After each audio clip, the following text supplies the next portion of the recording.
परम पिता परमात्मा पूर्ण ब्रह्म सारी सृष्टि के रचनहार कबीर देव कबीर परमेश्वर जी की असीम रजा से आप सभी पुण्यात्माएं सत्संग सुनने के लिए उपस्थित हुए। जिन पुण्यात्माओं के जिन प्राणियों के पुण्य बहुत ज्यादा होते हैं उनको मानव शरीर प्राप्त होता है।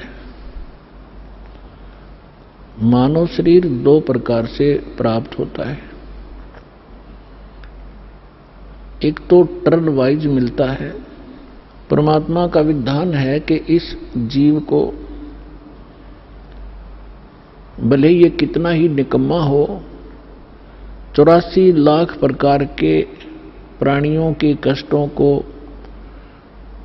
पूरा एक चक्कर लगाने के उपरांत इसको एक मानव शरीर परमात्मा अवश्य दिलवाते हैं। और दूसरी प्रकार का जो मानव शरीर प्राप्त होता है वो उन पुण्यात्माओं को होता है जो पहले भी मानव थे, उनके पुण्य ज्यादा थे, जिस कारण से किसी जन्म में उन्होंने शुभ साधनाएं, शास्त्र अनुकूल साधनाएं की होती हैं, शुभ संस्कार बनाए होते हैं, जिसके परिणाम स्वरूप उनको कई कई सैकड़ों भी मानव शरीर प्राप्त हो जाते हैं। लेकिन उन मानव शरीर के अंदर यदि सतगुरु नहीं मिलते तो उनको फिर से शुभ संस्कार बनाने का अवसर प्राप्त नहीं होता। और सतगुरु के अतिरिक्त अन्य किसी नकली संतों से ज्ञान प्राप्त करके साधना करते हैं, वो शास्त्र विरुद्ध साधना होने से यूजलेस होती है। उदाहरण के लिए श्रीमद् भगवत गीता अध्याय नंबर 16 के श्लोक 23 और 24 पर्याप्त हैं। और जब तक हम शास्त्र अनुकूल साधना नहीं करेंगे हमारे आध्यात्मिक शुभ संस्कार नहीं बन सकते। तो जिस कारण से भले ही सैकड़ों मनुष्य जीवन भी प्राप्त कर ले वो प्राणी जिसके पूर्व जन्म के किसी समय शुभ संस्कार ज्यादा संचित हो गए और फिर वो मनुष्य शरीर प्राप्त करता हुआ आ रहा है, उसके लिए वो कौन सा समय है? अब ये समय है जो ये प्राइम टाइम है, ये बिचली पीढ़ी प्रारंभ होगी कलयुग की। इसमें परमात्मा अपने बच्चों को अपने वचनानुसार अब सबको तत्व ज्ञान से परिचित कराएगा, सतनाम सारनाम सबको प्राप्त कराएगा। जो यहां से निकल जाएंगे सावधानी बरत कर सत साधना करके वो तो गए, सफल हुए। और जो नहीं निकल पाए और साधना कर रहे हैं किसी भी कारण से वो फाउल हो जाते हैं और पार नहीं हो पाते हैं, तो वो भी करोड़ों और काफी करोड़ों की संख्या में ऐसे हो जाते हैं। तो जो करोड़ों की संख्या में सत्साधना करते हुए और यहां रह जाएंगे, ये मंत्र ऐसे अनमोल और इतने कीमती हैं, इनकी थोड़ी ही साधना से बहुत ज्यादा आध्यात्मिक एनर्जी स्टोर हो जाती है। सतनाम के विषय में सूक्ष्म वेद में कहा है, सतनाम पालड़े रंग होरी हो, 14 लोक चढ़ावे राम रंग होरी हो, 3 लोक पास अंग धुर रंग होरी हो, तो ना तुले तुलाया राम रंग होरी हो। जैसे हम यहाँ के त्योहार मनाते हैं, होली मीन खुशी से हम एक दूसरे के साथ रंग उछालते हैं, तो परमात्मा कहते हैं ये होली जो आप मनाते हो ये नकली है, ये काल प्रेरित है। एक व्यक्ति का युवा पुत्र मर गया होली से 2 दिन पहले, ना वो स्वयं होली मना पा रहा है, ना उसके रिलेटिव और ना उसके मोहल्ले वाले। तो अब कहाँ गई वो होली? जिसको इतना इंपॉर्टेंट त्योहार मान रहे थे। तो परमात्मा और उससे परिचित संत कहते हैं कि इस नकली सांग में, इस नकली स्थान पर आप ये नाचा गाई करते हो, आपने भांग पी रखी है, नशे में बकवाद कर रहे हो। इस भांग का नशा, काल की माया का नशा अज्ञानता में प्रेरित होकर कर रहे हो। यहाँ एक पलक में ना जाने के बिजली गिर जा, ऐसे लोक में तुम खुशी मना रहे हो। या तो जब आपको ज्ञान होगा, आंखों से आंसू नहीं सूखेंगे, हम के कष्ट उठा रहे हैं और आगे क्या जुल्म होगा हमारे साथ। तो असली होरी राम नाम की होरी है। या खेलो, दिन रात खेलो, रात खेलो दिन खेलो, सुमन करो दिन रात इस राम नाम की होरी से, इस रंग को बखेरो। तो क्या कहते हैं कि सतनाम जो 2 अक्षर का मंत्र है, जिसमें एक ओम है, एक तत् है, और ये ऐसा अनमोल मंत्र है, इसकी इतनी कीमत बताई है। यदि विधिवत परम संत अधिकारी संत से प्राप्त करके, अधिकारी आपको बता देता हूं, 21 ब्रह्मांड में, इस विश्व में, इस दास के अतिरिक्त इन तीनों मंत्रों को देने का कोई अधिकारी नहीं है। या गलती ना करियो, बहुत धोखा खा लिया आपने।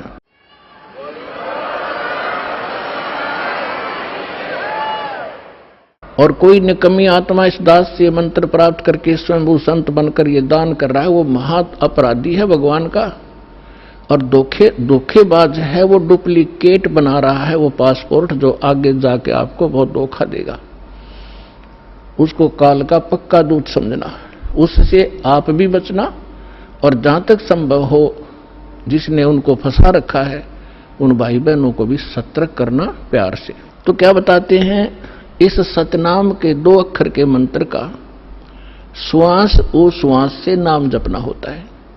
परमात्मा कहते हैं, श्वास उश्वास में नाम जपो, व्यर्था सांस मत खो, ना जाने इसी श्वास को आवन हो कि न हो।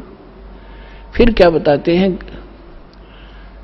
कि ये इतना एक श्वास का एक सतनाम एक भी आपने सुमन कर लिया विधिवत अधिकारी संत से, और बिल्कुल सावधानी से, यानी सिमरन जब करते हो सतनाम का, बाहर जो मंत्र छोड़ते हो उसके ऊपर उसकी अंदर से जो उच्चारण होता है, श्वास के द्वारा महसूस होता है मैं क्या बोल रहा हूं, और बाहर श्वास छोड़ते समय कौन से मंत्र का उच्चारण होता है, उसको अजप्पा जाप कहते हैं। बाहर छोड़ते हैं, उस मंत्र के उच्चारण पर आपकी सुरत और नृत लगी रहे, मन लगा रहे।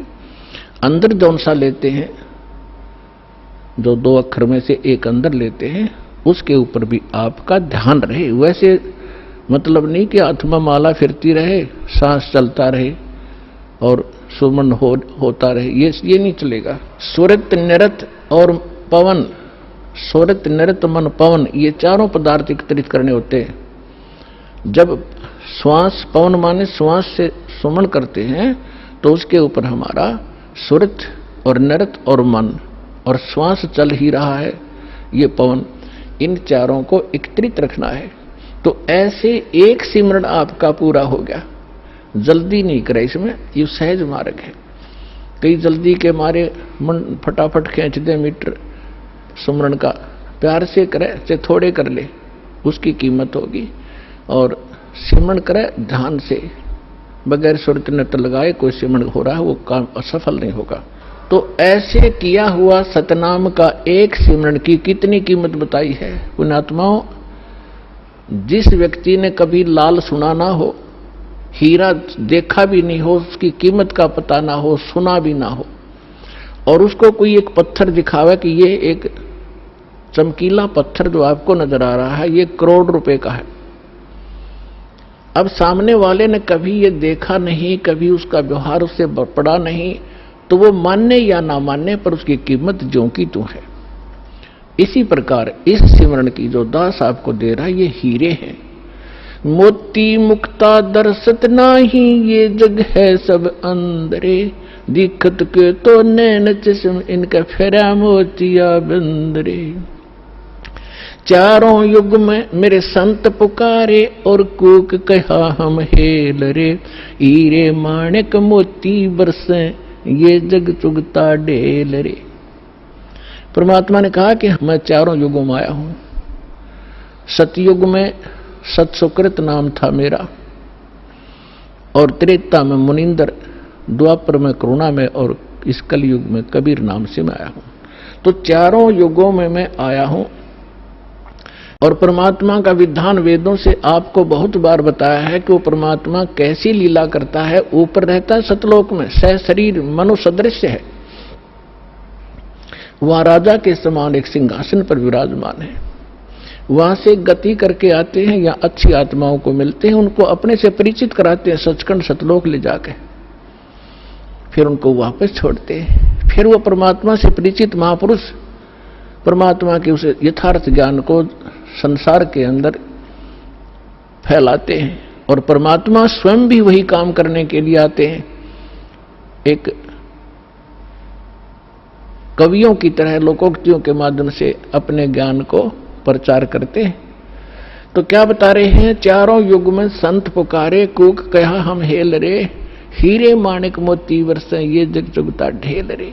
हम सत्य ज्ञान और सत्य साधना रूपी हीरे और मोती आपके सामने बखेरते हैं, और आपने उनकी पहचान नहीं है। आप ये कंकर पत्थर आन उपासना, अन्य देवी देवताओं की पूजा, ये भूत पूजाएं करके आप कंकर पत्थर इकट्ठे कर रहे हो, ये सोचकर ये बहुमूल्य होंगे। तो यहां परमात्मा कहते हैं हीरे मोती माणिक बरसे ये जग चुगता ढेल रे। तो ये जो श्वास का सिमरण है ये लाल है आपका, और ये जितने भी एकत्रित करोगे इनकी उतनी ही कीमत होगी, जो अभी दास बताने जा रहा है। क्या बताते हैं कि एक सिमरण आपने कर लिया श्वास का, एक सतनाम के 2 अक्षर का, एक मंत्र बाहर छोड़ा दूसरा अंदर लेते हैं, ये एक कंप्लीट मंत्र बन गया। देख कितना आसान सी बात, चलते कर लो, बैठ के कर लो, लेट के कर लो, सफर में बस में कर लो, रेलगाड़ी में कर लो, इतना सिंपल वे। इन अज्ञानियों ने इसको पहाड़ बना रखा था। खड़े होकर तपो, धूने लगा लो, व्रत रखो, जंगलों में जा बैठो, और फिर जंगल में चले गए, रोटी के लिए फिर आए गृहस्थी के पास, दिए माई अंडे धक्के खाते। अब सारा काम अव्यवस्थित कर दिया इन लोगों ने, अज्ञानियों ने। तो क्या बताते हैं परमात्मा कि इस सतनाम के एक सिमरण की कितनी कीमत है। होय होय, सतनाम पालड़ रंग होरी हो। तराजू के तखड़ी के एक पलड़े में सतनाम के एक सुमरण की कीमत रख दो, और दूसरे में पृथ्वी लोक की पूरी कीमत, स्वर्ग लोक की कीमत और पाताल लोक की कीमत। 3 ये तो पासंग है, और दूसरी में 14 लोक, विष्णु जी का लोक, ब्रह्मा जी का लोक, शिव जी का लोक, दुर्गा का लोक, और ये निरंजन का लोक, और ऊपर जो स्वर्ग के अंदर महास्वर्ग के अंदर आगे कई डिवाइड कर रखे। ऐसे ये कुल मिलाकर 14 लोक में बनते हैं, तल उतल ये नीचे के। परमात्मा कहते हैं 14 के 14 लोकों की कीमत दूसरे पलड़े में रख दो। एक पलड़े में सतनाम की एक वैल्यू, और उधर 14 लोक चढ़ावे राम रंग होरी हो, और 3 लोक पासंग धरे, पृथ्वी लोक, स्वर्ग लोक और पाताल लोक की को तो गिनती में भी नहीं है इसकी, उसके सामने कीमत। अब पासंग क्या होती है? अब आजकल के बच्चे तो नहीं जानते होंगे, लेकिन हमारे समय के हम अच्छी तरह जानते हैं। हमारा खूब पाला पड़ा है, किसान परिवार में जन्म था। हमारे पिता जी के पास ये सेठ लोग कणक लेने आते थे, तो उस समय वो कहा करते भी सेठ जी तराजू चेक करा तेरी। वो चेक कराता था, उसमें कुछ एरर होती तो उसको ठीक करने के लिए उसी जैसे गेहूं तोल रहे हैं, गेहूं से थोड़े से कनक लिया और उस दूसरे पलड़े में डाल दी जाती है। वो पासिंग ठीक करने के लिए, पासिंग माने एरर, उसके लिए वो कणक रख दी जाती है, उधर ही बट्टे रख दिए जाते हैं, दूसरी साइड पलड़े से फिर कणक तोली जाती है। तो वो जो एक मुट्ठी कणक डाली है वो पासिंग है, वो सौदे में नहीं आती, वो तो व्यर्थ में पड़ी है। वो चाहे ग्राहक की तरफ जाओ और चाहे धनी की तरफ रह जाओ, उसकी कोई ध्यान नहीं करता, वो पासिंग है, यानी इतनी कम वैल्यू है। तो आप कितनी पुण्यात्मा हो और कितना सिमरन आप करते हो और आप कितने धनी होते जा रहे हो अध्यात्म के। कबीर साहब कहते हैं, कबीरा सब जग निर्धना, धनवंता ना कोई, धनवंता सो जानियो जिस पर राम नाम धन हो। अब आज अरबपति है और कल मृत्यु हो गया, भक्ति करी नहीं, तो कल क्या है, वो गधापति है। फिर वो गधा बनकर घूम रहा होगा, कुत्ता बनकर गलियों में सैर सपट्टे कर रहा होगा, टट्टी खा रहा होगा, खा के यहाँ का धन। तो पुण्यात्माओं, इस परमात्मा की शरण में आपको यहाँ के भौतिक सुख भी आपके डिमांड रिक्वायरमेंट के अनुसार अवश्य देगा ये दाता, और फिर आपकी जो भक्ति की शेष पूंजी को सुरक्षित रखेगा, ताकि चल आपके यहाँ जाते समय आपका धन सुरक्षित रहे। अब क्या बता रहे हैं, सतनाम पालड़ रंग होरी हो, 14 लोक चढ़ाव राम रंग होरी हो, 3 लोक पास्यंग धर रंग होरी हो, तो ना तुले तुलाया राम रंग होरी हो। और हमारी बुद्धि कहाँ सेट कर दी इस काल ने, यहाँ के इस काल की माया की भांग पी ली हमने। एक सरपंच बन जाता है, बस पूछो मत, वो अपने आप को पता नहीं कि महान मान बैठता है। और कोई चेयरमैन बन जाता है 4-5 सरपंचों के ऊपर, बस कहना ही क्या। एक मंत्री और मुख्यमंत्री बनकर काक पीटते फिरते, बगैर ज्ञान के बच्चों वाले खिलौने खेल रहे हैं। और आप वो हो जो मनुष्य जीवन के इस उद्देश्य को प्राप्त कर रहे हो, सफल कर रहे हो। तो कहने का दास का तात्पर्य है, जिस प्रसंग को लेकर चले हैं उसी पर आते हैं कि जैसे अब ये परमात्मा का मार्ग प्रारंभ हो गया है, परमात्मा का आदेश है कि पूरे विश्व में जाओगा। परमेश्वर ने इस काल के साथ एक कमेंटमेंट हुआ था। काल तो ये राजी हो गया था, उसने तो ये चतुरता करी थी कि कलयुग में ये इतने कंडम हो जाएंगे, भक्तिहीन भी हो जाएंगे और इनकी वृत्ति भी खराब हो जाएगी, ये भक्ति के योग्य नहीं रहेंगे, सब चापलूस हो जाएंगे, विकारी बन जाएंगे। इसलिए उसने कहा था कि भगवान 3 युगों में जीव थोड़े ले जाना। परमात्मा ने कहा था कि तूने सभी मेरी आत्माओं को ऐसा दुखी कर दिया, इनकी क्या दुर्दशा कर दी तूने, गधा बना रखा, कुत्ता बना रखा, क्या ये ऐसे थे जब तेरे पास आए? तब इसने प्रार्थना करके, ये अलग स्टोरी है लेकिन हिंट देना पड़ेगा, फिर आगे चलेंगे। तो उसने प्रार्थना की थी, भगवान 3 युगों में जीव कम ले जाना। मालिक को भी पता था, क्योंकि हमारी शंका बहुत ज्यादा है, तुरंत उत्पन्न हो जाएंगी कि परमात्मा ने ऐसा क्यों वर दिया 3 युगों में जीव ना ले जाने का। तो हमने ऐसे निकम्मा काम किया था, उसके बदले में ये सजा भी थोड़ी है हमारे को। फिर भी परमात्मा को पता था कि सतयुग त्रेता द्वापर में इनकी घनी कमाई होगी भक्ति की, और ये दुखी नहीं होंगे। जैसे संस्कार आपके होंगे उसी प्रकार परमात्मा ने इस पृथ्वी पर वैसा ही माहौल बना देता है दाता। बढ़िया समय पर वर्षा होती है, बड़े फलदार वृक्ष होते हैं, सब शरीर हो जाएंगे, तो फिर सुख होता है उनको।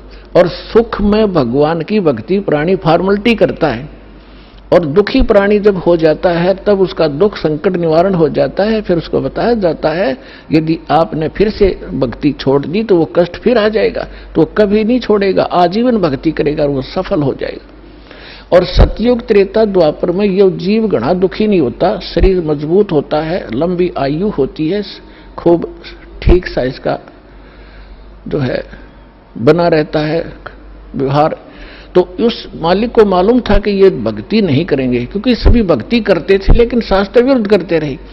और जिस कारण से वो सोच रहे थे जो साधना हम कर रहे हैं इसी से हमें लाभ हो रहा है, और हो रहा था, वो पिछली बैटरी चार्ज से वो प्रयोग कर रहे थे, अपनी पिछली मलाई खा रहे थे। तो इस प्रकार परमात्मा को पता था, तब उसने कहा था ठीक है, चौथे युग में, कलयुग में मैं अपना ज्ञान प्रचार करूंगा। तो काल ने कहा था कि देखो जी, जबरदस्ती ना करना, बलपूर्वक मत ले जाना, आपके ज्ञान को कोई माने, समझे, स्वीकार करे और आपकी भक्ति करे तो वो आपके हों, और जो मेरे ज्ञान को, जो मैं नकली अपने दूत भेजूंगा अपना ज्ञान प्रचार करने के लिए, उनका ज्ञान जो स्वीकार करे तो वो मेरे ही रहे, आप उनको बलपूर्वक न ले जाना। परमात्मा बोला बिल्कुल सही है, जब मेरा ज्ञान ही स्वीकार कोई नहीं करेगा तो खाक जाएगा मेरे लोक में, वो तो वही जाएगा जो मेरा ज्ञान स्वीकार करेगा, मेरी भक्ति ग्रहण करेगा, तो वो जाएगा।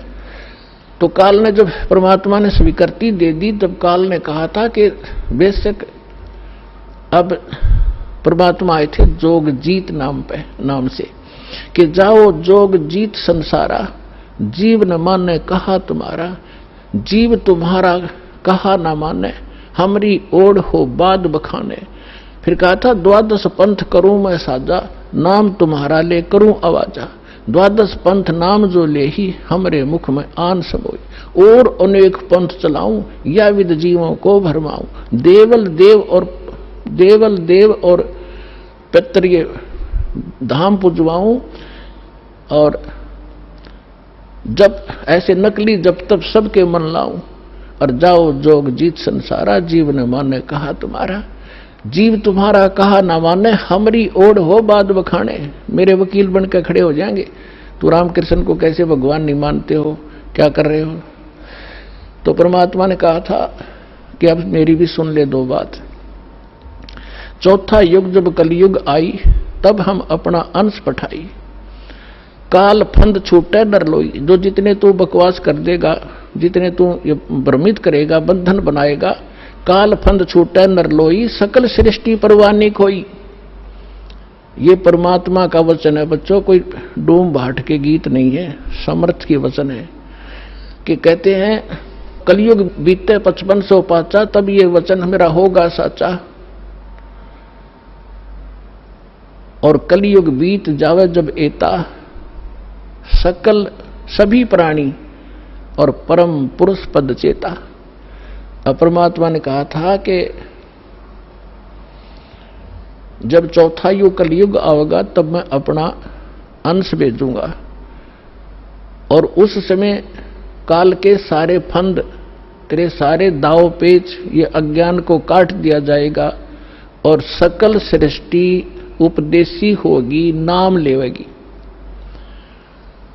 और फिर कहा था कि जब कलयुग 5505 बीत जाएगा तब मेरा ये वचन सत्य होगा, और उस समय पूरा विश्व उस परमात्मा के उस परम पद का जानकार होगा, उसको पता चले। अभी तो हम स्वर्ग और नरक, स्वर्ग और नरक, कोई व्यक्ति मर गया, नो के स्वर्गवासी हो गया, चाहे जाता हो नरक में, हमने एक कोड वर्ड बना रखा था। तो अभी तक हमने सतलोक और सचखंड का पता ही नहीं था, परमात्मा का परम पद कौन सा है और कहाँ रहता है, कैसा है, कैसे प्राप्त होता है। और ये नकली पंथ चले थे काल के, राधा स्वामी पंथ और कबीर पंथ, जो 12 पंथ हैं कबीर जी के नाम से चला रखे, सारे नकली और काल के प्रेरित हैं।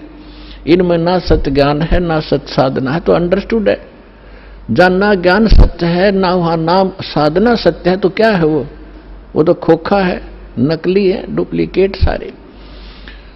तो अब परमात्मा ने कहा कि पूरा विश्व इस ज्ञान से परिचित होगा, पूरा विश्व नाम लेगा। अब प्रसंग चल रहा था कि 2 प्रकार से मानव शरीर प्राप्त होते हैं। एक तो टर्न वाइज होता है कि नरक स्वर्ग भोग के, उसके बाद फिर 84 लाख प्रकार के प्राणियों के शरीरों में कष्ट उठा के उसको एक मानव शरीर मिलता ही मिलता है। तो वो उस प्रकार का प्राणी शीघ्र भक्ति पर नहीं लगता।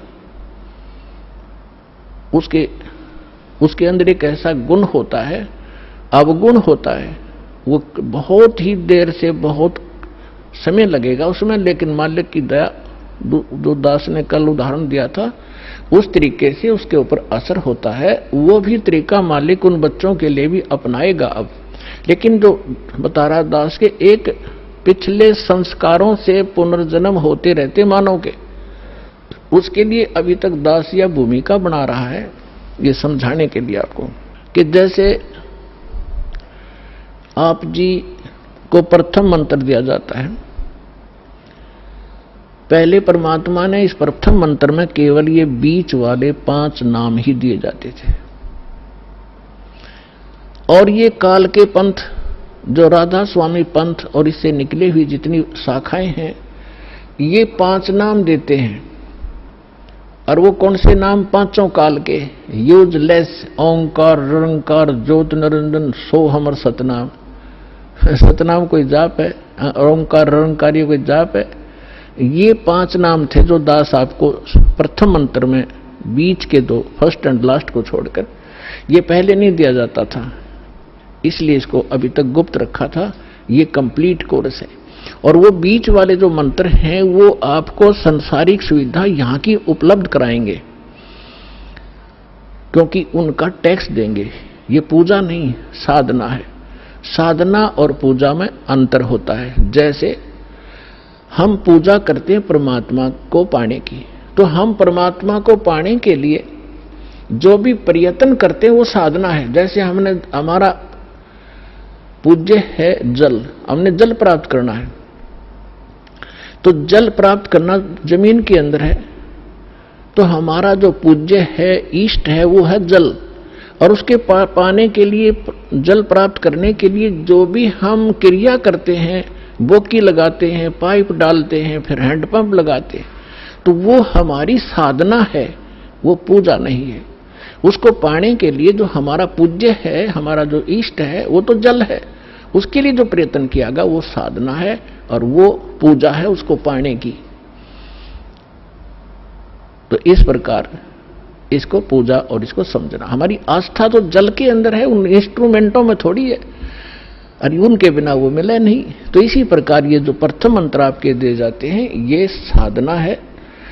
और इस जैसे इस दूसरे शब्दों में दास आपको कहे कि जैसे ये मंत्र एक ऐसी कमाई है, ऐसी शीघ्र अफेक्ट करती है, देवताओं को विवश करते हैं ये मंत्र आपको लाभ देने के लिए। जैसे आपको बताया था कि भैंसे को भैंसा भैंसा करता रहो, वो कभी ध्यान नहीं देता। आप वैसे गुण गाए जाओ, जय गणेश देवा, माता थारी पार्वती, पिता माँ देवा, ये हम घोट रखे थे हमने, ये कभी नहीं सुनेंगे। और इनका एक मंत्र दे रखा है आपको, उसका जाप करो, तुरंत अटैक होगा उनके ऊपर जाके और सतर्क होंगे। क्या हो गया बच्चे को, क्या डिमांड है इसकी, देखो इसका अकाउंट कितना हमारे इसमें, उस तुरंत उसका राहत दी जाएगी। तो जो पैसे ने भैंसा भैंसा करो कति नहीं सुने, अरे एक बार कर दो हुर्र, वो तुरंत देखेगा नू और अट्रैक्ट होगा, दौड़ने की चेष्टा करेगा उस आवाज की ओर। तो परमात्मा ने ये मंत्र हमें दिए थे, लेकिन बीच में काल के दूता ने इस कबीर पंथ का जहां स्टार्ट हुआ था दामाखेड़ा वालों से, तो 5वीं पीढ़ी तक ये 5 मंत्र चले थे। उसके बाद 6ठी पीढ़ी में दामाखेड़ा वालों के जो महंत था वो एक टकसारी नाम का इसी कबीर पंथ की ब्रांच बन गई थी नकली। उसने भ्रमित कर दिया कि तुम बात करते हो सतलोक की और सचखंड और सतपुरुष की, और पूजा कर रहे हो तुम देवी देवताओं की, ये कहे कि भक्ति है तुम्हारी। तो भ्रमित हो गया, उसको ज्ञान नहीं था, छठा पीढ़ी वाला था। उसके बाद फिर उन्होंने एक शब्द सिलेक्ट कर दिया जो कबीर सागर में लिखा है, अजर नाम, अमीर नाम, पाताले सब सिंधु नाम, यही हंस का काम। ये कोई मंत्र है? ये तो एक श्लोक शब्द है। तो इन मंत्रों से इन आपकी पूजा नहीं है। पूजा हमारा कबीर देव पूज्य है, उसको प्राप्त करना, सतलोक हमारा प्राप्त करना उद्देश्य है। और ये साधनाएं हैं, ये इंस्ट्रूमेंट हैं, ये प्रयोग करने ही करने पड़ेंगे। अब उसके बाद जो सतनाम आपको दिया जाता है, सतनाम के अंदर एकाध सिरफिरा जो विशेषकर वो व्यक्ति भ्रमित होता है जिसके कर्म घड़े बिगड़ जाते हैं, जो 100, 200, 1000, 2000 व्यक्तियों को भ्रमित करके उनको अपने पीछे लगा कर गुरु बन बैठता है। अब क्या बन गई, परमात्मा की दया हो रही है, हमारे जो बच्चे शिष्य बनते हैं, जो पहले अन्य इन गुरुओं के पास थे, अब बच्चे को बालक थोड़े ही एजुकेटेड है, दास ऐसे ढंग से ज्ञान देता है कि बालक भी समझ जा और प्रमाण देता है, तो उनको समझ में आ रहा है, वो अपने गुरुओं के पास जा रहे हैं। उन गुरुओं से भी कह रहे हैं जी आप भी चलो, आप भी भ्रमित हैं और हमें भी मिसगाइड किया आपने। आपका उद्देश्य तो ठीक था कि हम कुछ मार्गदर्शन करें, लेकिन आपको ही नहीं पता, आप झूठे गाइड बन गए, आप भी चलो। तो जो अच्छी आत्माएं हैं वो आ जाते हैं, दीक्षा भी ले रहे हैं। एक तो ये कह रहा था कि मेरे 20,000 शिष्य हैं, मुझे ये ज्ञान मिला, पहले मैंने ज्ञान गंगा पढ़ा और फिर मैंने अपने शिष्यों से कहा कि तुम भी पढ़ो, देखो इसमें क्या है। तो उन शिष्यों से ने कहा जी इसमें तो अद्वितीय ज्ञान है। तो मैंने कहा कि जाओ तुम दीक्षा लेकर आओ। तो वो अपने शिष्य भेजे उस प्यारी आत्मा ने, और अब कह रहा था पिछले सत्संग पे कि पिछली बार मैं भी आ गया हूं और शेष को भी अब जाके ये ज्ञान गंगा दूंगा और यहां लाऊंगा। ये है महान आत्मा। ठीक है, जब तक धोखे में हम भी थे, गलत साधना हम भी कर रहे थे, जिस दिन पता चला उसी दिन हम दिशा बदल ली। तो बुद्धिमान होता ही है। और एक ऐसा सिरफिरा मिला, चेले भी उसके साथ थे, चेलों के सारी समझ मारी, रूस में अहंकार अभी शेष था। वो खड़ा लाइन में कहने लगा जी मैंने 2 बात करनी है। वो कहते हैं जी ये हमारे गुरुजी थे पहले और आज इन्हें दीक्षा ले ली है।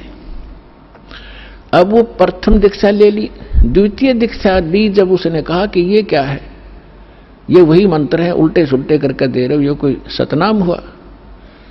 तो पुण्यात्माओं यही मार खाता ये प्राणी। वो एम था उसके अंदर, अहंकार था। अब डॉक्टर मैं हूं और रोगी वो बनकर आ रहा है और डॉक्टर की दवाई में वो ऑब्जेक्शन कर रहा है। एक जड़ी बूटी होती है, उनको अगर 4-5 जड़ियां मिलाई जाती हैं तो उनका गुण धर्म कुछ अन्य होता है, वो कुछ अन्य लाभ देती है। और जब उनको सिंगल खाया जाता है तो वो अलग लाभ देती है, और जिनको 2 में मिलाकर खाया जाता है तो वो अन्य लाभ देती है। तो इस प्रकार उसको समझाने की चेष्टा की और वो उसका सौभाग्य दुर्भाग्य साथ है, उसका समझ में आई कि ना हुई। तो आपको भी बता रहा हूं कि ऐसे भ्रमित ना होना। पहले तो ये देखो कि जो ज्ञान दास ने आपके रूबरू किया है, विश्व में आज तक ब्रह्मा विष्णु महेश क्लियर नहीं कर सके इसको, इस दास पे दया हुई। तो आगे कौन सी का चीज छोड़ दूंगा मैं, ये भी विचार कर लेना।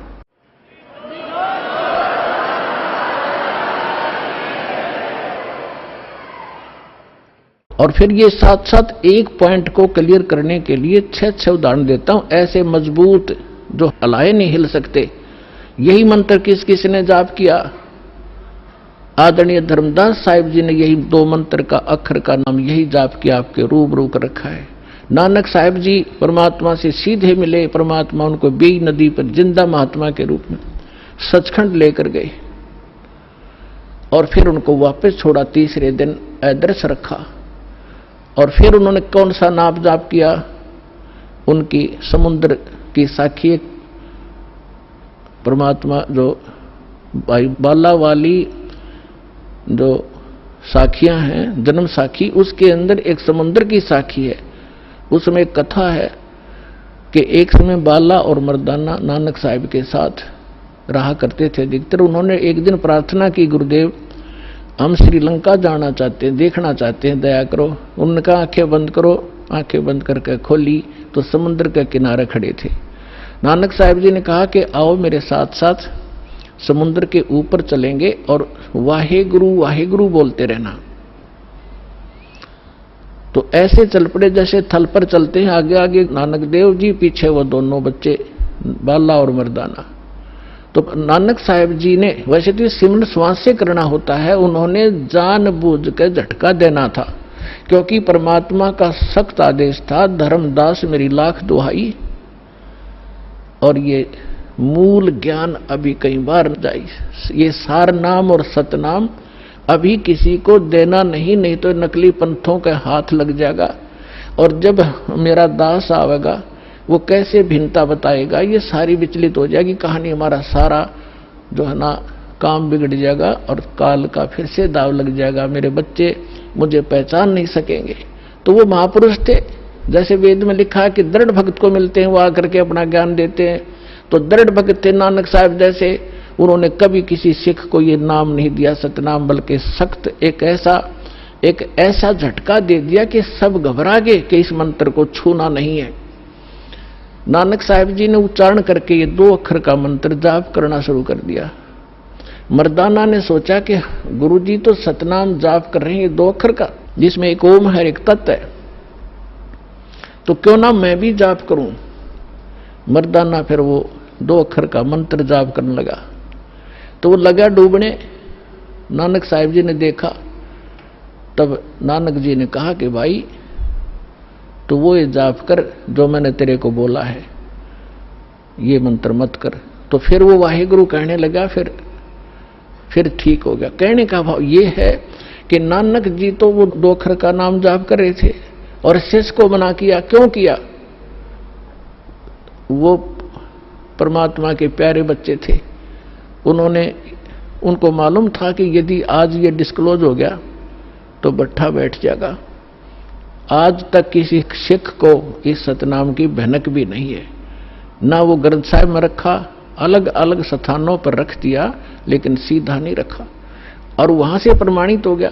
और इसके साथ साथ आदरणीय गरीबदास साहिब जी को परमात्मा मिले, गांव छुड़ानी, जिला जज्जर, हरियाणा में, खेतों में 10 वर्ष के थे। सचखंड लेकर गए और फिर बहुत काफी समय 8-10 घंटे ऊपर रखा परमात्मा के बच्चे को, फिर वापस छोड़ा।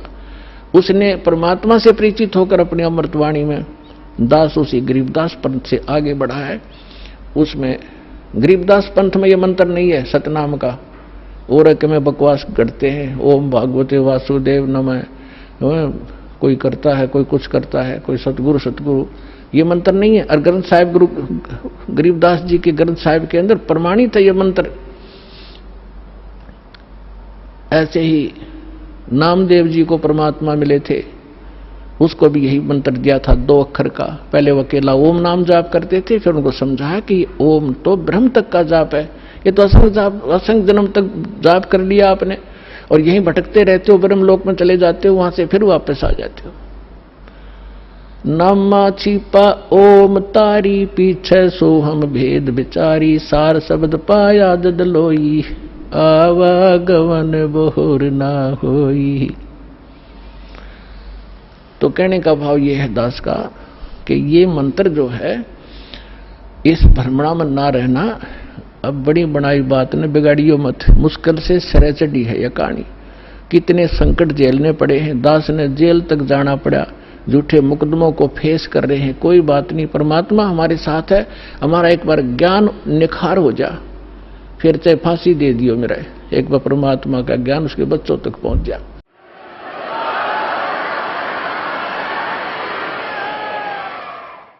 तो पुण्यात्माओं, परमार्थ के लिए संत आते हैं, और जो परमार्थ नहीं कर सकता वो खाक संत है। और संत किसे कहते हैं?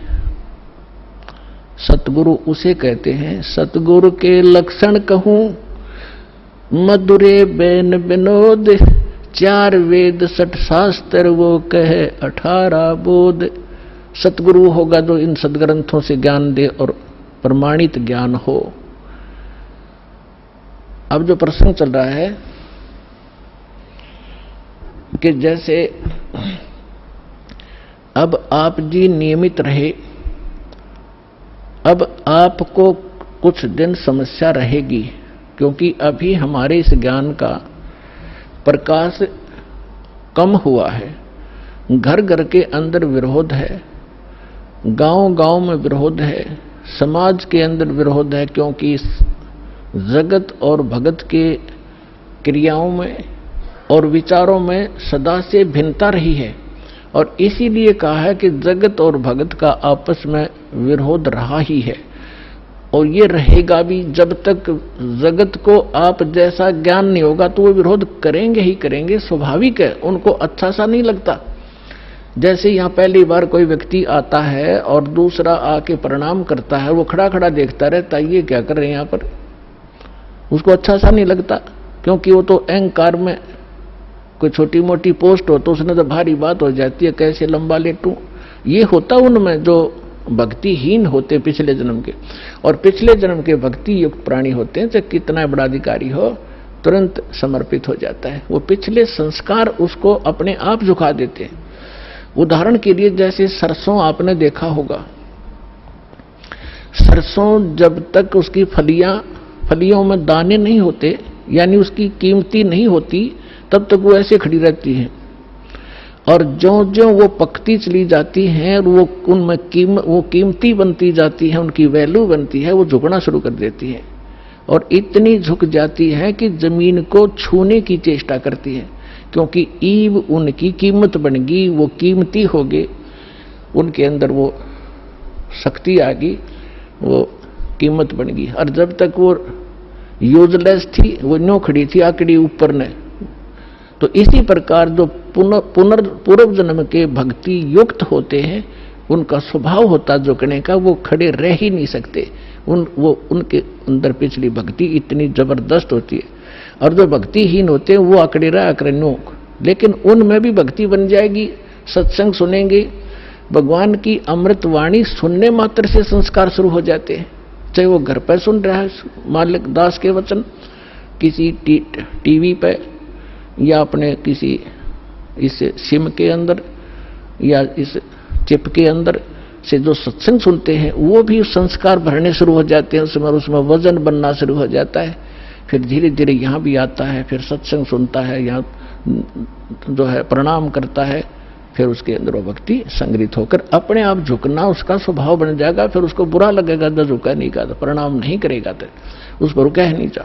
तो जो प्रसंग चल रहा है कि अब ये बिचली पीठी चल रही है, और इसमें क्योंकि सत्संग एक सामूहिक तौर से सब विचार व्यक्त किए जाते हैं, ये एक सामूहिक लेक्चर है जिसमें प्रथम कक्षा के बच्चे भी होते हैं जो पहली बार आए हैं, कुछ ऐसे भी होते हैं जो वैसे ही सत्संग श्रवण करने के लिए भी आए हैं, कुछ ने आज ही उपदेश लिया है, कुछ 2 वर्ष के हो गए, कोई 4 बार आए हैं, कोई पुराने भक्त हैं। तो सभी के अनुकूल इस सत्संग के माध्यम से संदेश दिया जाता है, और उनको जिसको जहां कोई त्रुटि होती है ये वचन वही काम करते हैं। जैसे आपको कोई बीमारी रोग है, इंजेक्शन कुल्ले पर लगाएंगे, वो उसी दर्द पर जाकर काम करेगा जो रोग होगा। इसी प्रकार कोई रोग की टेबलेट है मुख से खाई जाती है, वो अपने आप वहां काम करेगी जहां वो रोग है। तो इसी प्रकार ये सत्संग सामूहिक तौर से सबके ऊपर बिखेरा जाता है, और जिस सत्र का जो भक्त होता है उसको उसी सत्र का ज्ञान उसके लिए अनिवार्य होता है, और उसमें उससे फिर वो प्रेरित होता है, फिर संभल जाता है, कोई त्रुटि भी उससे हो जाती है। तो इसलिए इस सामूहिक तौर से सभी फाउल पॉइंट भी बताए जाते हैं कि यहाँ आप मार खाते रहे हो और ये समस्या आ जाती है। तो दास जो कह रहा था कि अभी आपको कुछ परेशानियां आएंगी, और आ भी रही हैं, और फिर भी आप संघर्ष कर रहे हो समाज के साथ, क्योंकि आपको ज्ञान सही प्राप्त हो गया और आपको सुख भी मिल रहा है, और समाज अभी इस ज्ञान से अपरिचित है। तो अभी कुछ दिन और थोड़ी सी समस्या आपको रहेगी, फिर जब पूरे विश्व में ये ज्ञान फैल जाएगा, सब आपके साथी हो जाएंगे। आप जो भी वचन कहोगे, जैसे हमने रामायण और महाभारत सुनते सुनते कान पक गए, हजारों वर्षों से सब ने सुन ली, सब ने मान ली, सारी सही बिल्कुल राम कृष्ण समर्थ भगवान। अब कोई भी कितना खड़ा होकर कोई कहा करता कृष्ण जी ने न्यू कर दिया, सारे नाड़े लाया करते, हाँ जी बस ये समर्थ शक्ति है, सर्वशक्तिमान है, हाँ जी। अब कहते हैं झूठ को 100 बार सुन ले वह सत्य लगने लग जाती है, और हमने सुन रखी थी लाखों बार, तो वो एक रस हो गया था, कोई ऑब्जेक्शन नहीं रहा। अब ये सच्चाई भी ऐसे ही दास बार बार रह कर सुनाओगा, तो ये सच्चाई भी आपको एक दिन सबने स्वीकार करनी पड़ेगी, और सभी ऐसे ही गर्दन हिलाया करेंगे, बिल्कुल सही, यही है ज्ञान और ज्ञान ही नहीं, और यही कबीर है भगवान और भगवान ही नहीं, इस ज्ञान से ही होगा। तो इस प्रकार अभी आपको प्रॉब्लम रहेगी और संघर्ष करो। ये तो आजादी की सी लड़ाई समझ लेना, लेकिन हमारी लड़ाई हथियारों की नहीं, ज्ञान के शस्त्र से हमने लड़ना है। कबीर साहब का ज्ञान ऐसा है, कहते हैं और ज्ञान सब ज्ञानड़ी, कबीर ज्ञान सो ज्ञान, और जैसे घोड़ा तोब का करता चला मैदान तो कर दिया। शंकराचार्य हमने निमंत्रण उनको दे लिया, कहा जाओ जी चर्चा करो, कुछ हमारी त्रुटि हमें बताओ, आपकी हम बतावांगे, उसको एक समाज को एक दिशा दे दें। लेकिन कुछ भी रहा हो, चाहे वो अपने आप को गण्याडी मान रहे होंगे, अके जावा रामपाल का तो कोई अस्तित्व नहीं है, लेकिन फिर भी गरीब के पास भी आ जाना चाहिए बड़े आदमियों ने, जो आमंत्रित करता है। दूसरी बात यह है कि उनके पास कख नहीं, उनको सारा पता लग चुका है। क्योंकि पुण्यात्माओं, आज इतना सेंसिटिव मीडिया है, एक वचन भी दास ने इस पूरे सत्संग में गलत बोल दिया होता, ये बवंडर बना देते। और आज मैं सीधा छाती में मार रहा हूं इनके सच्चाई को, और कोई चसक नहीं रहा, इतना वजन है सच्चाई के अंदर। तो वो यहां नहीं आए, दुर्भाग्य था हमारा, बहुत इंतजार की उनकी, लेकिन परमात्मा ने दया करी, इस साधना चैनल वाले पर न्यारी रजा कर दी दाता ने। इसने अपनी टीम भेज के और सबसे उनके इंटरव्यू ले लिए, खुश होकर दे दिए। धोती सी मन्नत धो दी उनकी, यहां पर दिखा दिया किसे शंकराचार्य है और किसे आचार्य है।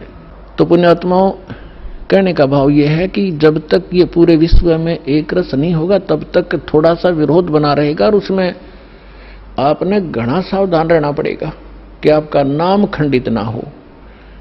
वैल्यू है, कहते हैं परमात्मा कहते हैं, जैसे माता गर्भ को रखे यतन बनाए, और ठेस लगे तो छन हो तेरी, ऐसे भक्ति जाए। अब भक्ति का मिलना यह बड़ी कठिन, और मिलने के बाद फिर वो उसको सुरक्षित रखना, वो एक बहुत बड़ी बात है। जब तक परिपक्व नहीं हुई तो फिर फायदा क्या उसका। तो इतना सावधानी आपने बरतनी पड़ेगी। जैसे कोई माता बच्चे को गर्भ में आते ही वो कितनी सतर्क हो जाती है, खान पीन में संयम बरतती है, पैर ऊंचा नीचा ना टिक जा कि बच्चे का झटका लग जा, रात को करवट ले भी गलती से ले लेती है तो तुरंत सतर्क होती है, और कहीं मेरे बच्चे का दाब ना लगी हो और खराब ना हो जाए मेरा गर्भ, वो कितनी चिंतित रहती है। तो आप जी ने इस भक्ति का जो लाल है, इतनी सावधानी से परिपक्व करना पड़ेगा, तब आपको सफलता होगी।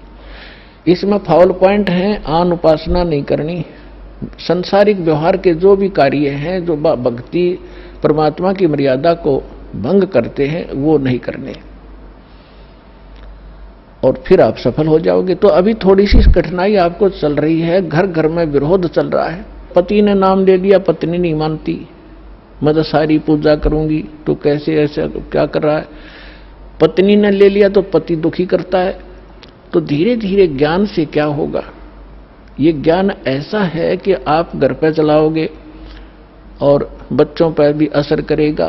ना सुनेंगे तो भी कक्ष में सोए हुए व्यक्तियों पर भी ये वाणी असर करेगी, जैसे गारुड़ का मंत्र अचेत हुए उस सर्प के डसे हुए व्यक्ति पर, जो सुन भी नहीं रहा, समझ भी नहीं रहा, और उसके ऊपर भी वो मंत्र बोल बोल कर उसके विष को उतार कर सचेत कर देता है। और ये तो परमात्मा की वाणी सब सिद्ध है।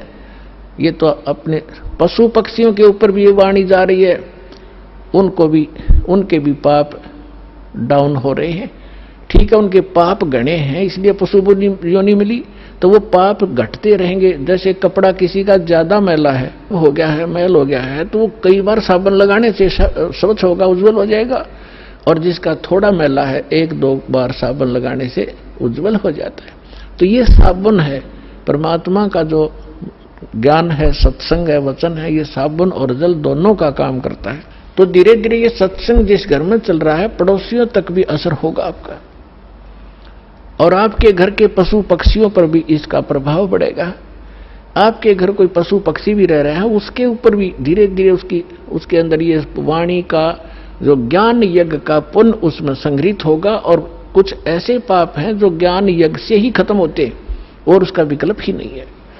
जैसे कपड़े को पहले थोड़ा मैला है तो जल से धो दिया, साफ हो गया, ज्यादा मैला है तो और भी मैल रहा तो साबुन लगाना पड़ा, और फिर भी कोई दाग दबा रह जाता है तो ड्राई क्लीन से साफ हो जाता है। तो इसी प्रकार ये सभी क्रियाएं हमें अपने अंतःकरण, अपने जीव के ऊपर, आत्मा के ऊपर जो मैल जमा हो गए, उन सभी पापों का नाश करने के लिए ये सारे ही साधन अपनाने पड़ेंगे, मंत्र के जाप भी करने पड़ेंगे, पांचों यज्ञ भी आपने करनी पड़ेंगी, और तब जाकर के आपकी भक्ति सफल होगी। तो इसमें फाउल पॉइंट दास आपको बता रहा है कि ये भ्रमित ना होना। ऐसे कोई व्यक्ति आपके साथ डिस्कस भी करे तो उसको समझाना कि देखो, पहले तो जब हम डॉक्टर के पास जाते हैं तो डॉक्टर की औषधि में हम स्वयं ही विवेचन करते हैं, तो फिर उस डॉक्टर के पास जाने की आवश्यकता ही नहीं कि इसने दवाई ठीक नहीं दी तो कोई और देखो, वहां से लो। तो इसी प्रकार सबसे पहले तो ये देखो, ये ज्ञान आज तक ना किसी ने सुना और ना सुनाया, किसी के पास था ही नहीं। और जिन महापुरुषों के पास था उनको प्रतिबंध कर दिया था, मालिक ने प्रतिज्ञा करा दी थी कि अभी इसको डिस्क्लोज ना करना। तो महापुरुष थे, वो अपनी अमृतवाणी में बोल के सारा कुछ लिख के एफिडेविट बना के कबीर इज गॉड, ये वो फाइनल कर गए थे वो महापुरुष, जिनके दास बार बार उनके शुभ नाम आपको सुनाता है। और फिर हमारे सदग्रंथ उसी का प्रमाणित करते हैं कि कबीर इज गॉड। तो फिर ये क्लियर हो गया कि आज तक कोई हमें यही निर्णय नहीं करके बताया कि भगवान कौन है और कैसा है। अब जैसे रामकृष्ण को और विष्णु जी को, शंकर जी को भगवान मानने वाले, उनसे अगर हम पूछा करते थे कभी, वो कहता मैं समाधि लगाता हूं, भगवान देखा आपने? भगवान दिखता थोड़ा ही है, वो तो निराकार है। अरे ये विष्णु ब्रह्मा जी की मूर्ति रख रखी, ये क्या फिर? तो हमारा निराधार ज्ञान था, बेसलेस था, हम डामाडोल थे, स्थिर नहीं थे। और इसी प्रकार ये राधा स्वामी किसी ने पूछ लो या किसी महर्षि ने पूछ लो, अभी तक जिनके विचार रहे हैं, परमात्मा तो निराकार है, साकार आता जब रामकृष्ण रूप बन जाता फिर निराकार हो जाता है। तो खाक ज्ञान था इनको। वेद बताते हैं कि वो परमात्मा सशरीर है, मनुष्य दृश्य है, ऊपर सिंहासन पर विराजमान है और उसके सिर पर मुकुट है। ये तो वेद बताते हैं, राजा की तरह बैठा। और यही वो संत बताते हैं जिनको भगवान ने जिन आंखों देखा वहां पर। तो फिर इसमें कोई डाउट नहीं रहा कि हु इज गॉड और कैसा है वो भगवान। तो ये सारे कंसेप्ट क्लियर इस दास ने करे, आज तक किसी ने नहीं किए। तो इसी प्रकार इस साधना पर भी विश्वास करना, किसी से डगमग ना होना, क्योंकि काल ने अपने एजेंट छोड़ रखे हैं, वो अपने कर्म बिगाड़े हैं। तो वो भी भगवान के बच्चे पर भ्रमित है, उस काल से प्रेरित है। उनका दुर्भाग्य है कि वो अशुभ काम पर लगे हैं। तो दास की उन सभी संतों से भी प्रार्थना है कि वो भी भगवान के बच्चे हैं और परमात्मा के बच्चों को मिसगाइड करके वो भगवान के दोषी हो रहे हैं। सबसे बड़ा अपराधी इस पृथ्वी पर यदि कोई प्राणी है जो गलत ज्ञान प्रचार करता है, वो भगवान का सबसे बड़ा अपराधी है। और आज देख लो, आज तक इस दास के अतिरिक्त या पहले महापुरुष रहे, उन्होंने जो ज्ञान दिया वो अपने सत्र का दे ही गए, उन्होंने आगे नहीं ये मंत्र वगैरह डिक्लेयर किए, वो बात अलग है। लेकिन वर्तमान में इस दास के अतिरिक्त सभी मिसगाइड किए बैठे ये संत, मंडलेश्वर, आचार्य और शंकराचार्य। तो ये अपराधी हैं उस परमात्मा के। इनको चाहिए अपना भी कल्याण करावें और सच्चाई से अपने अनुयायियों को भी परिचित होने दें, इनका भी कल्याण हो जाएगा। समय आ गया, ये तो होगा ही होगा। ये कह देंगे तो इनका जो है बड़ी शाबाशी होगी, इनकी इज्जत रह जाएगी। और नहीं तो चलिए तो यहाँ आवेंगे, फिर ये अकेले बैठे रहेंगे वहां पर, रोए जाइए अपने कर्माने। आज कौन ऐसा मूर्ख है जो अपने जीवन को नाश करेगा जब पता लग जाए? तो फिर दूसरी समस्या ये आती है कि गुरु नहीं बदलना चाहिए। कोई बात हुई या एक डॉक्टर से इलाज नहीं होता तो 100 बदलने चाहिए अपनी जान बचाने के लिए। और कबीर साहब कहते हैं, जब लग गुरु मिले नहीं साचा, तब लग गुरु करो 10 पांचा। और झूठे गुरु के पक्ष को तज ना लावे वार, और द्वार ना पावे शब्द का वो भटके वार का वार। और इतना शीघ्र बदल देना चाहिए गुरु को। कबीर साहब कहते हैं कि डूबे थे पर उबरे, गुरु के ज्ञान चमक, और बेहरा देखा जरजरा, उत्तर चले फड़क। पहले बेड़े होया करते थे, फ्लोटिंग लकड़ियों का एक बेड़ा बना लिया। अभी तो नौका तो बहुत बाद में चली है। पहले बेड़ा होया करता था, उसके ऊपर बैठकर दरिया को पार करके अपना कोई काम करने जाते थे, उन बेड़े के ऊपर बैठ के जाया करते। तो वो बेड़े कई बार गल जाते थे, कंडम हो जाते थे। तो जब परमात्मा कहते हैं कि जिस साधना को आप कर रहे हो, जो गुरु की, जिस गुरु के जहाज में आप बैठे हो, उसका जब आपको उसके सामने दूसरा जो बिल्कुल ओके बेड़ा आ गया, नौका समझ लो आप, बेड़ा तो नहीं समझ में होगा। अब एक नौका है जिसमें आप बैठे हो, उसके अंदर सुराख हो गया है और जल उसके अंदर घर कर रहा है, अंदर प्रवेश करना शुरू कर दिया है, और उसके बराबर में दूसरा कोई सही ओके नौका रख देता है, साथ में खड़ा कर लेता है, और वो कहता है कि भाई तुम डूबोगे, इसमें आ जाओ। अब जिसने गुट्टी सूटी ला रखी होगी, नशा कर रहा होगा, तो ठीक है मौज हो रही है, वो तो डूबेंगे। और जिनको नशा नहीं है और उनको पता लग गया दोनों का डिफरेंस कि ये जल आ रहा है, तुम डूबोगे इसमें, तो वो जो जिनका नशा नहीं हुआ वो तुरंत एक सेकंड भी ना लावे, तुरंत कूद जाएंगे उसके अंदर। तो यहां परमात्मा कहते हैं डूबे थे पर उबरे, गुरु के ज्ञान चमक और बेड़ा देखा जर्जरा, यानी टूटा फूटा डूबोण वाला, उत्तर चले फड़क फड़क, जैसे पशु कई बार आवाज सुनकर हॉर्न की फड़क को भाग जाता काफी दूर, बहुत स्पीड से भागता एकदम, तो कहते हैं ऐसे कूद गए दूसरे में। तो परमात्मा कहते हैं झूठे गुरु के पक्ष को तजत ना लावे वार, एक सेकंड के अंदर बदल लेना चाहिए। और पुण्यात्माओं, आज इस विश्व में कोई गुरु नहीं है इस दास के अतिरिक्त। सतगुरु की तो बहुत दूर की बातें हैं, वो गुरु भी नहीं है। तो कबीर साहब कहते हैं, गुरुआ गाम बिगाड़े संतो, गुरुआ गाम बिगाड़े, गुरुआ गाम बिगाड़े संतो, गुरुआ गाम बिगाड़े, ऐसे कर्म जीव कहला दिए, ईव जड़े ना धाड़े। हाय हाय।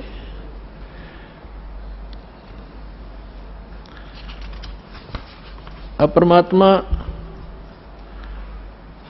रह रहकर अपने उस ज्ञान के माध्यम से हमें बताना चाहते हैं कि गुरुआ गाम बिगाड़े संतो, इन गुरुआ गाम बिगाड़े, इन नकली गुरुओं ने जगह जगह गुरु बने बैठे, और ऐसे कर्म जीव कहला दिए, बहुत झड़े ना झाड़े। अब कोई जो भी पूजा उन्हें चपका दी, उनका ये कर लो, श्राद्ध निकाल लो, फलाना कर लो, अब वो उनको छोड़ना नहीं चाहते, जबकि सारे शास्त्र विरुद्ध साधनाएं हैं। अब क्या बताते हैं, पाहन को परमेश्वर कहते, या निंदा बड़ी भारी, या को मोह को समझ पड़ी है पूजा दी अगारी, जो हड़का जल भर कहलाए, चरणामृत ठहराए, हर जड़ के चरण धो के दीने, फिर चेतन को फिर पाए। अब क्या बता रहे हैं कि जैसे पहले हमने देखा, हमारे गांव में एक शिव जी का मंदिर है, और कभी वहां चले जाते थे, कभी त्योहार होता था, शिव जी का मेला पड़ता था, तो क्या करते थे, उस जोड़ में तालाब में जिसमें भैंस भी माए मूते हैं, उस सब नहाया करती, वह भी पेशाब करें, टट्टी करें, और उसमें से भर के लाते लोटा, और उसको फिर भगवान शिव जी के उस पर शिवलिंग पर डालते, और फिर आगे निकलता उसको लोटे में भर लेते। उसने चरणामृत बनाकर सारा नबाटा करता पुजारी। परमात्मा कहते हैं कि जो हड़का जल भर के लाए तालाब से, और चरणामृत ठहराए, और जड़ के चरण धो के प्याए, उस पत्थर की मूर्ति के चरण धो के प्याए, और जड़ के चरण धोकर दीने, चेतन को फिर प्याए, चेतन को प्याओ जड़ की जो पत्थर के चरणों का चरणामृत। फिर कहते हैं, कौवा मच्छा और मीन जल पिया, और बिष्टा की नामाई, गुरुआ कह तो गारा लग गया, जुग जुग छूटे नहीं। भरम विभूषण शब्द हमारा, कोई गावे कोई रोवे, और पांडे को तो परख नहीं, ये किचड़ी मुंह में धोवे। कहते हमारा जो ज्ञान है ये सब भ्रम का निवारण करने वाला है, इसको सुनो। और पांडे जो यानी जो आपके गुरुजी आपको दीक्षा साधना बता रहे हैं, ये तो ऐसा है जैसे कीचड़ से कपड़ा धो रहे हो तुम, दूनी गारा लगेगी, वो साफ नहीं हो सकता जो साधना आप करें। भैरो भूत मसाणी पूजें और दुर्गा देवी ध्यावें, उत्ती के तो तब ही बाजें जो बकरे आण कटावें। भेड़ पूछ को पंडित पकड़, ये बादो नदी बिहंगा, गरीबदास वो भवजल डूबे नहीं साध सत्संगा, कि जिनको संतों का संग नहीं मिला, सत्संग नहीं मिला, वो भवजल के अंदर ही डूब जाते हैं। भेड़ पूछ को पंडित पकड़े, ये आपके गुरुजी कहते हैं आपको दरिया पार कराने के लिए ऐसा साधन दे रखा है जैसे कोई ये कह दे कि भेड़ की पूछ पकड़ा दे और कहते इसको लेकर दरिया में बढ़ जा, ये पार कर देगी तुझे। तो वो साधन दरिया को पार करने का नहीं है, ये तो आपको अंडरस्टूड है। उसका कौन सा साधन है कि नौका हो ओके, लीक प्रूफ हो, वाटर प्रूफ हो, और उसने रखे और साथ में फिर चलाने वाला सही कार्य बिल्कुल परफेक्ट हो और उसमें बैठे फिर पार होगा। भेड़ पूछ के पकड़ने से दरिया पार नहीं हो सकती। इसी प्रकार जो साधनाएं आज तक आप कर रहे थे वो ऐसी साधना थी, मोक्ष कराने के लिए जैसा आप उद्देश्य ले रहे थे ऐसी थी जैसे भेड़ की पूछ पकड़कर दरिया पार करते, और वो भी भादों वाली दरिया। भादों के अंदर सबसे ज्यादा वर्षा हुआ करती थी और सभी दरियाएं ओवरफ्लो होकर किनारों को चाटती हुई चला करती हैं, और ऐसे भयंकर समय में और ये साधन दे रखा आपको। तो यहां कहते हैं भेड़ पूछ को पंडित पकड़े भादो नदी विहंगा, और गरीबदास व भवजल डूबे जिन नहीं साध सत्संगा। जिनको संत सतगुरु नहीं मिले वो यहीं डूब जाएंगे। कबीर साहब कहते हैं कबीर इस संसार को समझाऊं के बार, और ये पूछ पकड़ के भेड़ की ये उतरा चाहे पार। अब थोड़ी सी इन नकली गुरुओं की हिंदी करता हूं, उसके बाद आगे आज की कथा सुनाएंगे। अब परमात्मा क्या कहा करते, गरीबदास साहिब को भगवान मिले, सचखंड ले गए, फिर वापस छोड़ा।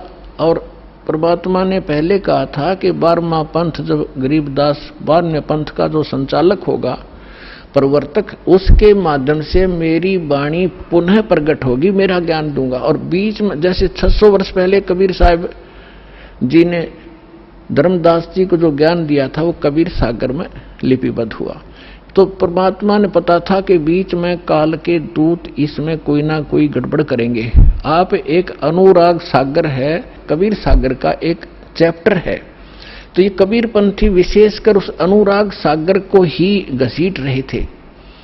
और इस कबीर सागर के संशोधनकर्ता ने यो युगलानंद बिहारी जी ने एक टिप्पणी कर रखी है इसमें कबीर सागर में, उसको संशोधित करते हुए कि मेरे पास अनुराग सागर की 45 कापियां हैं, कुछ हस्तलिखित कुछ प्रिंटेड। इनमें बहुत सी ऐसी हैं जो एक दूसरे से मेल नहीं कर रही। तो इसका क्या मतलब है कि जिसने जैसी भी उचित समझा, अब जिस भी संत ने, जो नकली संत थे काल के दूत, जिन्होंने वो समझ में वाणी नहीं आई वो काट दी, अपने अनुकूल जो वो बकवाद करा करता हुआ लिख दी और उसको आगे प्रिंट हो गया। तो उसको कंप्लीट करने के लिए, सुचारू करने के लिए परमात्मा ने कहा था कि संवत 1774 होई ता दिन प्रेम प्रगटे जगलोई, और उसके माध्यम से मेरी पुनः वाणी प्रगट होगी। तो वो गरीबदास जी ने वह कसर, परमात्मा ने गरीबदास जी को सच ऊपर ले गए, फिर वापस छोड़ा, उसमें वो फीड कर दिया। जैसे एक मोबाइल से दूसरे मोबाइल में पूरी की पूरी फिल्म फीड फैक्स हो जाती है और उसमें भी रह जाती है, तो परमात्मा ने ऐसे वो ज्ञान गरीबदास जी ने दिया। तो गरीबदास जी ने फिर इन नकली संतों के बारे में क्या बताया है, कंठी माला सुमरनी ये सभी सिलसिला मेटे, कन फूका गुरुआ मिले है जो जम मारी फेटे। कंठी माला सुमरनी भाई पैरे से क्या हो, ऊपर डूंडा साध का और अंदर रख्या खो। कहते हैं ये ऊपर कंठी पैर ली, माला बना ली, एक मणिये की माला कंठी पहनते हैं कबीरपंथी नकली। एक तुलसी की लकड़ी का एक मनिया बनाकर एक जनेऊ से में बांध देते हैं, और यहाँ जो भगत आते हैं उनको हम कहते हैं कि ये कंठी माला नहीं चलेगी, इसने उतार दो। तो वो दृढ़ हो जाते हैं, कि इसने नहीं उतारें, ये तो हमारा जन्म सिद्ध अधिकार है। अब परमात्मा क्या कह रहे हैं, कंठी माला सुमरणी ये सभी सिलसिला मेटे, इसने सब छोड़ छाड़ दो, इन तो पार हो गए। अंदर भक्ति सही करो, सत भक्ति करो, सत साधना से मोक्ष होगा इन कंठी और माला ऊपर के दिखावे से, चाहे कपड़े लाल पहन लो और चाहे पैंट कमीज पहन लो, भगत वाले लक्षण और भक्ति सही होगी तो आपका मोक्ष होगा। एक विशेष आडंबर से भगवान नहीं मिलेगा। तो यहां कह रहे हैं कि कंठी माला सुमरणी ये पहरे ते क्या हो, ऊपर तो दिखा भगत और अंदर रख्या खो, न साधना ठीक न ज्ञान सही। कंठी माला सुमरणी भाई पहरे से क्या हो, ऊपर ढूंढा साध का अंतर रख्या खो। कन फूका गुरुआ में लह जाने भाव न भेद, जम के हलकारे फिर ये हाथों में लिए बेद। ओए होए होए, अपनात्माओं एक एक वाणी ऐसी अनमोल है महापुरुषों की। कहते हैं कि ये कन फूका गुरुआ मिले, कान में फूक मारनिया और जाने भाव न भेद। और कहते हैं ये काल के हलकारे घूम रहे नकली संत जो वेदों के ज्ञाता माने जाते थे, न कख भी नहीं पता वेदों का। वेद पढ़ने पर भेद न जाने ये बातें पुराण 18, और जड़ को अंधा पत्ते खुआवे भूल सर्जनहारा। अगर इन्होंने वेद पढ़ा होता ये पत्थर पूछते, वेद का ज्ञान होता। तो कहते हैं ये वेदों, ये काल के दूत फिर रहे हैं, वेद को हाथ में लिए लिए। आपने एक नकली महर्षि दयानंद की सारा इतिहास आपके रूबरू कर दिया दास ने, और यो कितना शिखर में चढ़ा रखा था, सिरपद रखा था एक आदमी ने। ऐसा महर्षि नहीं, इस जैसा वेदों का ज्ञाता नहीं। तो ऐसे कहते हैं ये काल के दूत थे, वेदों का नाम ले ज्ञान सारा उल्टा ठोक रखा। तो यहां उसी को प्रमाणित कर रहे हैं कि जम के हिलकारे फिरे ये हाथों में लिए वेद।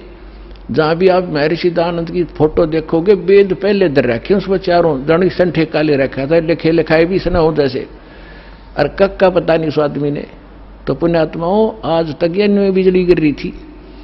हम इनको महर्षि मानने से, ये थे कौन बालका जैसे ज्ञान के भी। इनका सत्यार प्रकाश आपके दास ने आपके रूबरू किया, जिसको हम सर्वधारीय मान्या करते, और उसमें इतना डंगा बकवाद भर रखी जो एक आम आदमी भी ना लिखे ऐसी बात, तो मूर्ख भी जो उसने लिख रखी। कहते सूर्य पे ऐसे व्यक्ति रहते हैं जैसे यहाँ पर हैं, सारे बाग बगीचे हैं, सारे पदार्थ हैं। बता, वो एक इंसान भी था और मैं ऋषि की पदवी पाएगी। कहते हैं झूठे गुरु बहुत हैं ये अनगन कोट अनंत, सार नाम का भेद बतावे सो सतवादी संत। झूठा गुरु काल है ये फांसी दे अड़ाए, मारत है मैदान में वो छलबल बहुत बनाए। झूठा गुरु काल है ये गुरु का दया स्वरूप, या मैं मीन न मेख है जैसा संवल रूख है। एक एक वाणी का निष्कर्ष देखो पुण्यात्मन। महापुरुष ये थे, वो महापुरुष भगवान से प्राप्त ज्ञान, यानी ये तत्व ज्ञान है। कहते हैं झूठा गुरु काल है और गुरु का दया स्वरूप, और या मैं मीन न मेख है जैसे संभल रूख।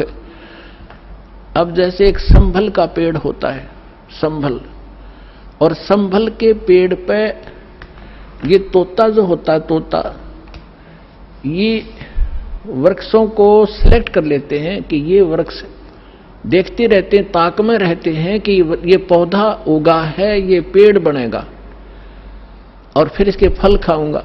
तो उस जो ये संभल का पेड़ जब उगता है, बहुत सुंदर पत्ते होते हैं, बड़ा हरा भरा होता है, और बड़ा हो जाता तो इतने बढ़िया फल लगते हैं इसके डोडे, और ऐसा लगता है जैसे बहुत ही स्वादिष्ट पदार्थ होगा, लेकिन उसमें होती है रुई। अब वो तोता ये देखता है कि ये फल पक गया, 12 वर्ष इंतजार किया कि फल खाऊंगा, इस फल यहाँ ये पेड़ गणे हो गए वृक्ष इसके संभल के, और जब वो परिपक्व होते हैं, जिस उद्देश्य से वो चोंच मारता है, उसमें वो पदार्थ ना हो करके रुई उसके मुंह में फंस जाती है, उसने जान बचानी मुश्किल हो जाती है तोते ने। तो यहां परमात्मा कहते तुम जिनको गुरु मान रहे हो, उन पर आश्रित हुए बैठे हो, लास्ट में आपने ऐसे पश्चाताप करना पड़ेगा जैसे उस तोते ने उस संभल के वृक्ष को एक अच्छा फलदार, स्वादिष्ट फलदार वृक्ष मान के उस पर आश्रित था, फिर सिर पटक कर रो रहा था। झूठा गुरु काल है ये गुरु का धरा स्वरूप, या मैं मीनन मेख है जैसे संबल रूख है।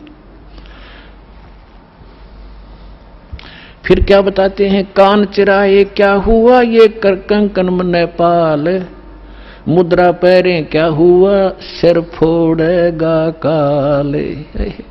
कहते हैं कान चिरानते, कान में मुद्रा पहनते और 36 आडंबर करने से परमात्मा नहीं मिलेगा, और यम के दूत लठ मारेंगे तुम्हें तुम्हारे गिर के।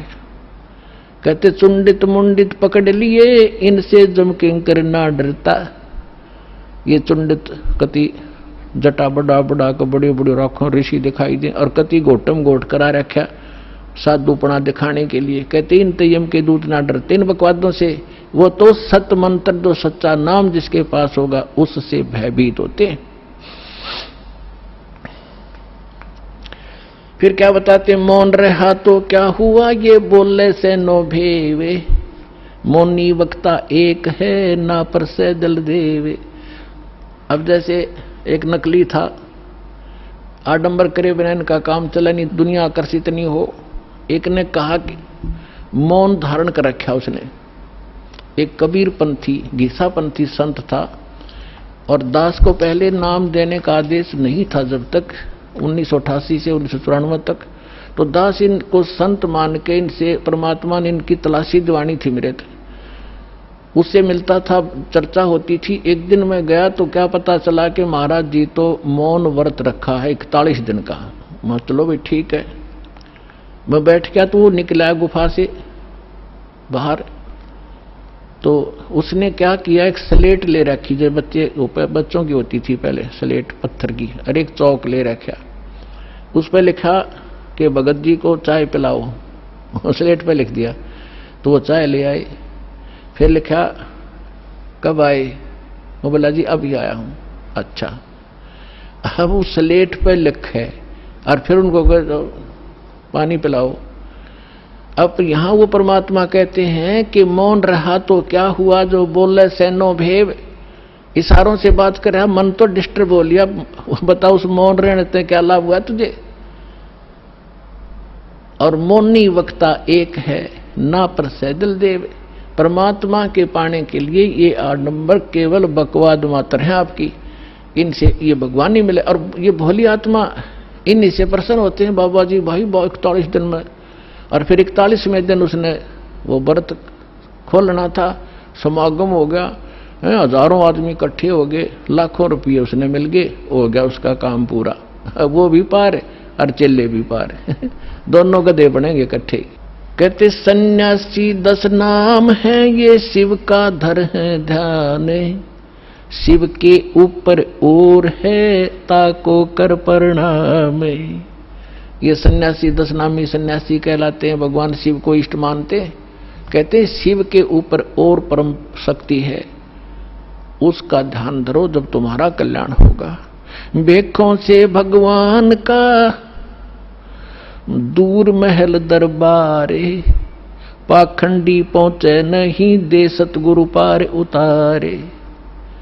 इन भेखों से बनावटी आडंबरों से परमात्मा का घर बहुत दूर है, और पाखंडी वहां ना जा सकता ना ले जा सकता। सतगुरु दे पार उतार, सतगुरु आपको पार उतारेगा। डंब करें डूंगर चढ़े अंतर झिन्नी झूले, जग जाने बंदगी करें ये बोवे सुलभ भूले। आप देखते होंगे, हमने खूब देख रखा बिटर एक्सपीरियंस है दास का। क्या देखा करते, एक समय ये दास अपनी ड्यूटी पर जा रहा था। दास हरियाणा सिंचाई विभाग के अंदर जूनियर इंजीनियर की पोस्ट पर था, मोटरसाइकिल पे जा रहा था अपनी ड्यूटी पे। तो रास्ते में काफी व्यक्ति इकट्ठे थे। एक ऊंचा सा स्थान था गांव में बाहर, और उस जंगल था वहां पर। वहां क्या देखा, एक बाबा जी बैठा, और दूर से दिखे 10-20 भगत बैठे। मैं भी चला गया उधर जाकर देखने के लिए। जब तक ये दास को ये ज्ञान नहीं था, साधु संत की ऐसे अट्रैक्शन होती थी, तो वहां बैठे काफी लोग बैठे, दूना ला रखा, इन्होंने सुल्फे पीवे, भर भर चलम वो भी पीवे, और जहां 10 रुपये चढ़ा दें। और तो अब वो ऊंचे पे न्यू बैठे सब न दिखूं ताकि मेरे पुजारी आ जाए। तो क्या है, तो यहां क्या कहते हैं, डंब करें, पाखंड करें और डूंगर चढ़े, यानी ऊपर ऊंचे स्थान पर टिल्ले पर जाकर बैठेंगे और अंदर कोरी बकवाद अंतर झिन्नी झूल और जग जाने यो बंदगी करे। आम जनसाधारण तो ये समझता है कि वो भगती कर रहा होगा, तो परमात्मा कहते ये बो है सूल बबूल, ये तो अपने भविष्य में की करके कांटे बोन लाग रहा है, कर्म फोड़ रहा है अपने। डंब करे डूंगर चढ़े ये अंतर झिन्नी झूल, जग जाने बंदगी करे ये बोवे सूल बबूल। फिर कहते हैं माला मुक्ति न होते है, मुक्ति होत है नाम। इन माला से मुक्ति नहीं होगी, इस नाम से मोक्ष होगा। चाहे माला तो जप ले, चाहे बिना माला तो जप ले, केवल ये माला पैर के आडंबर करने ते बात नहीं बनेगी। अपने आत्माओं जैसे दास आज जो सत्संग एंड करेगा, उसी के कारण ये आगे चल के बात बिगड़ जाती है। जैसे थोड़ा सा उदाहरण देता हूं, ये माला गल में पहनने की परंपरा कैसे चली। जब भक्ति किसी भी युग में कभी प्रारंभ हुई थी, परमात्मा आते हैं, थोड़ी बहुत भक्ति वो स्टार्ट कर जाते हैं, चाहे प्रथम मंत्र की ही थी, तो उस माला से जाप किया करते थे। तो पहले क्या करते थे, जेब कपड़े वस्त्र इसे होते नहीं थे, माला से जाप किया और माला को आदर के साथ गले में डाल लिया करते। वो लोग दिखावा नहीं था, वो सिर्फ अपना सुरक्षित स्थान और आदरणीय स्थान सीने से लटकी रहती थी, और जब उसकी आवश्यकता पड़ती उसको जब जाप कर लिया करते थे। तो जिसके गले में माला होती वो जाप करते थे। तो बगैर मर्यादा के उन मंत्र करने वालों से अगर किसी को दुआ निकल गई वो सफल होगी। तो गृहस्थी आदमी ने को किसी ने आशीर्वाद दे दिया, उस माला वाले ने, जाप करनी ने, तो उसको लाभ हो गया। तो उनकी पूजा शुरू होगी, अपने घर घर बुलाने लगे जब यह थोड़ी सी भक्ति डाउन होने लगती है। तो फिर ये पहचान मान ली कि जो गल में माला डाल रहा है ये भगत है और इसकी पूजा सेवा करने से बहुत लाभ हो जाए। तो हम दो भागों में बट गए। तो जो माला डालने दिखता उसको हम भगत और संत मान लेते, उसकी सेवा करते, चरण धोते और उससे थोड़ा बहुत लाभ उसको मिल जाता। अब कैसे, वो तो ऐसा था जैसे एक किसी ने अपने टायर में हवा भर रखी है और उसमें से लाकर दूसरी ट्यूबर दूसरे के टायर में डालता रहे, तो थोड़ी बहुत आ जाएगी, उसका भी काम ना चले पूरा और उसकी खत्म हो जाएगी। तो ऐसे बात बिगड़ती चली गई। तो ऐसे हम इन नकलियों को जो गल में माला डाला करते, प्रारंभ में तो ये भगत थे, फिर मर्यादाहीन होने से अपनी संग्रहित कमाई को यहीं डिस्ट्रॉय कर जाया करते थे और दोनों यहीं के यहीं रह जाते थे। तो इस प्रकार ये माला का वो प्रचलन चला था। तो फिर लोगों ने जब नो देखा कि माला जिसने डाल रखी है उसको भगत मानते हैं, फिर पाखंडी ने दो दो डालनी शुरू कर दी। तो क्या कहा करता, को पूछता भाई दो क्यों डाल रखी है भगत जी के, दोनों हाथों जप्या करूं मैं। तो उन्होंने सोचा भाई यू और बड़ा भगत होगा तो उसकी और ज्यादा पूजा शुरू होगी। तो जिसने फिर 3-3 4-4 डालनी शुरू कर दी तो चार आले ने ज्यादा पसंद करने लग गया आम भोले भगत। तो न्यो भट्ठा बैठ गया। एक आश्रम के अंदर कुछ भगत, वो गांव वालों ने एक आश्रम बना रखा था, 5-7 कमरे बना रखे थे। इसी तरह हम ज्ञानहीन होने से हम इन नकलियों के मजदूर बने रहे। हम इनको ये थोड़ी बहुत भक्ति कर दे जैसी, और फिर हम उनसे सेवा करके रोटी टूका खुआ कर थोड़ा बहुत राहत हम ले लेते, हम इनके भिखारी बने रहा करते थे। अब दास चाहता है कि घर घर में सब धनवान हो, भगवान के खजाने में कोई कमी है, जो भक्ति करेगा वो धनी हो जाएगा, भगवान की भक्ति का सारे सुख आपको प्राप्त होंगे, हम क्यों किसी के मुंह की तरफ देखेंगे। फिर तो क्या था, उसमें 5-7 कमरे बना रखे थे, वहां पर साधु संत आया करते थे और गांव के लोग वहां सेवा करने जाते थे। तो वो क्या किसकी सेवा करा करते, जो ज्यादा भजन करता दिखे उन्होंने क्या पहचान कर रखी थी कि ज्यादा भजन कौन करता है? जो सबसे पहले उठ कर स्नान करके और अपने भजन पर बैठ जाता है। तो भगत वहां जो रहते थे सेवादार एकादा, तो गांव वाले उनसे पूछा करते थे कि आज पहले कौन सा उठा था, कि आज जो उनके लंगोट सूखा करते बाहर, एक एक कॉपीन रखते थे, वो धो के सुखा के और अपने भजन पर बैठ जाते थे। तो जो सबसे पहले बता देते थे कि ये उठा था सबसे पहले, ये इसी का लंगोट सूख रहा, तो उसी की पूजा ज्यादा लोग करने लगे। और दूसरे जो लेट उठते थे उनको वो विशेष ध्यान नहीं देते थे, उसी का पूजा करनी, उसी को प्रणाम करना, उसी के पैर दबाने। तो दूसरे एक उनमें नकली था, आलसी सा आदमी, उसने सोचा भाई यू के चक्कर है, इसकी पूजा क्यों हो रही है? तो उसने पता चला कि वो बखत उठा है, इसलिए यार इनने पहचान कर रखी है लंगोट की, इसका पहले सूख्या पावे। वो क्या करने लग गया, उन तो सबसे पहले उठा आध घंटा, और इतना आलसी था और नाव भी ना था, लंगोट ने पानी में बेकर सबसे पहले टांग देवड़ा और उल्टा ही सो जावे। तो वो उन्होंने पूछा भाई ये किसका लंगोट है? कि ये इस महात्मा का है। वो सारे उन सारे ने छोड़ देगा, उस नकली के लाग गए साथ, उस लंगोट की पहचान करके पहले कौन सा उठे रात ने। तो हम न्यो भक्ति का नाश कर लिया। तो यहां परमात्मा कहते हैं माला मुक्ति न होते है, ये मुक्ति होते है नाम। एक अक्षर बाहरा, ये उजड़ भला नगाम। कहते माला मुग्ध गंवारे को, गल में पैरा काठ। दगड़े दोजक के चल्या, लखी न सतगुरु बाटे। माला मुग्ध, इस मूर्ख ने गल में काठ पैर रखा, इतना मोटे मोटे मणिये। और दोजक, दगड़े दोजक के चला, नरक के रास्ते को पकड़ रखा है। लखी ना सतगुरु बाट, यानी सतगुरु के मार्ग का इसको पता नहीं चला। मूंड मुंडावे मूर्खा, ये कर हैं घोट में घोटे। बार भेख बनावे ही, अंदर गिन अनगिन खोटे। ये मूंड मुंडावे मूर्खा, यानी उस तरह फिरा लेते हैं, कचकोला कोरा कटवा लेते हैं। और कर मूंड मुंडावे मूर्खा, और कर हैं घोट में घोट। और बाहर भेख दिखावे ही, बाहर तजनो दिखे बड़ा महात्मा होगा, अंदर अनगिन खोट। केले की कोपीन है, ये फूल पान पल खाही। नर का मुख नहीं देखते, जो बस्ती निकट ना जाई। एक समय इस दास को ये ज्ञान प्राप्त हुआ, तो हम अपने ऑफिस में बैठ के फिर तो हमारे पास एक यही चर्चा हो जाती है, जो भी जिसने हमारी बात सुनावी थी उसको चर्चा शुरू कर देते थे।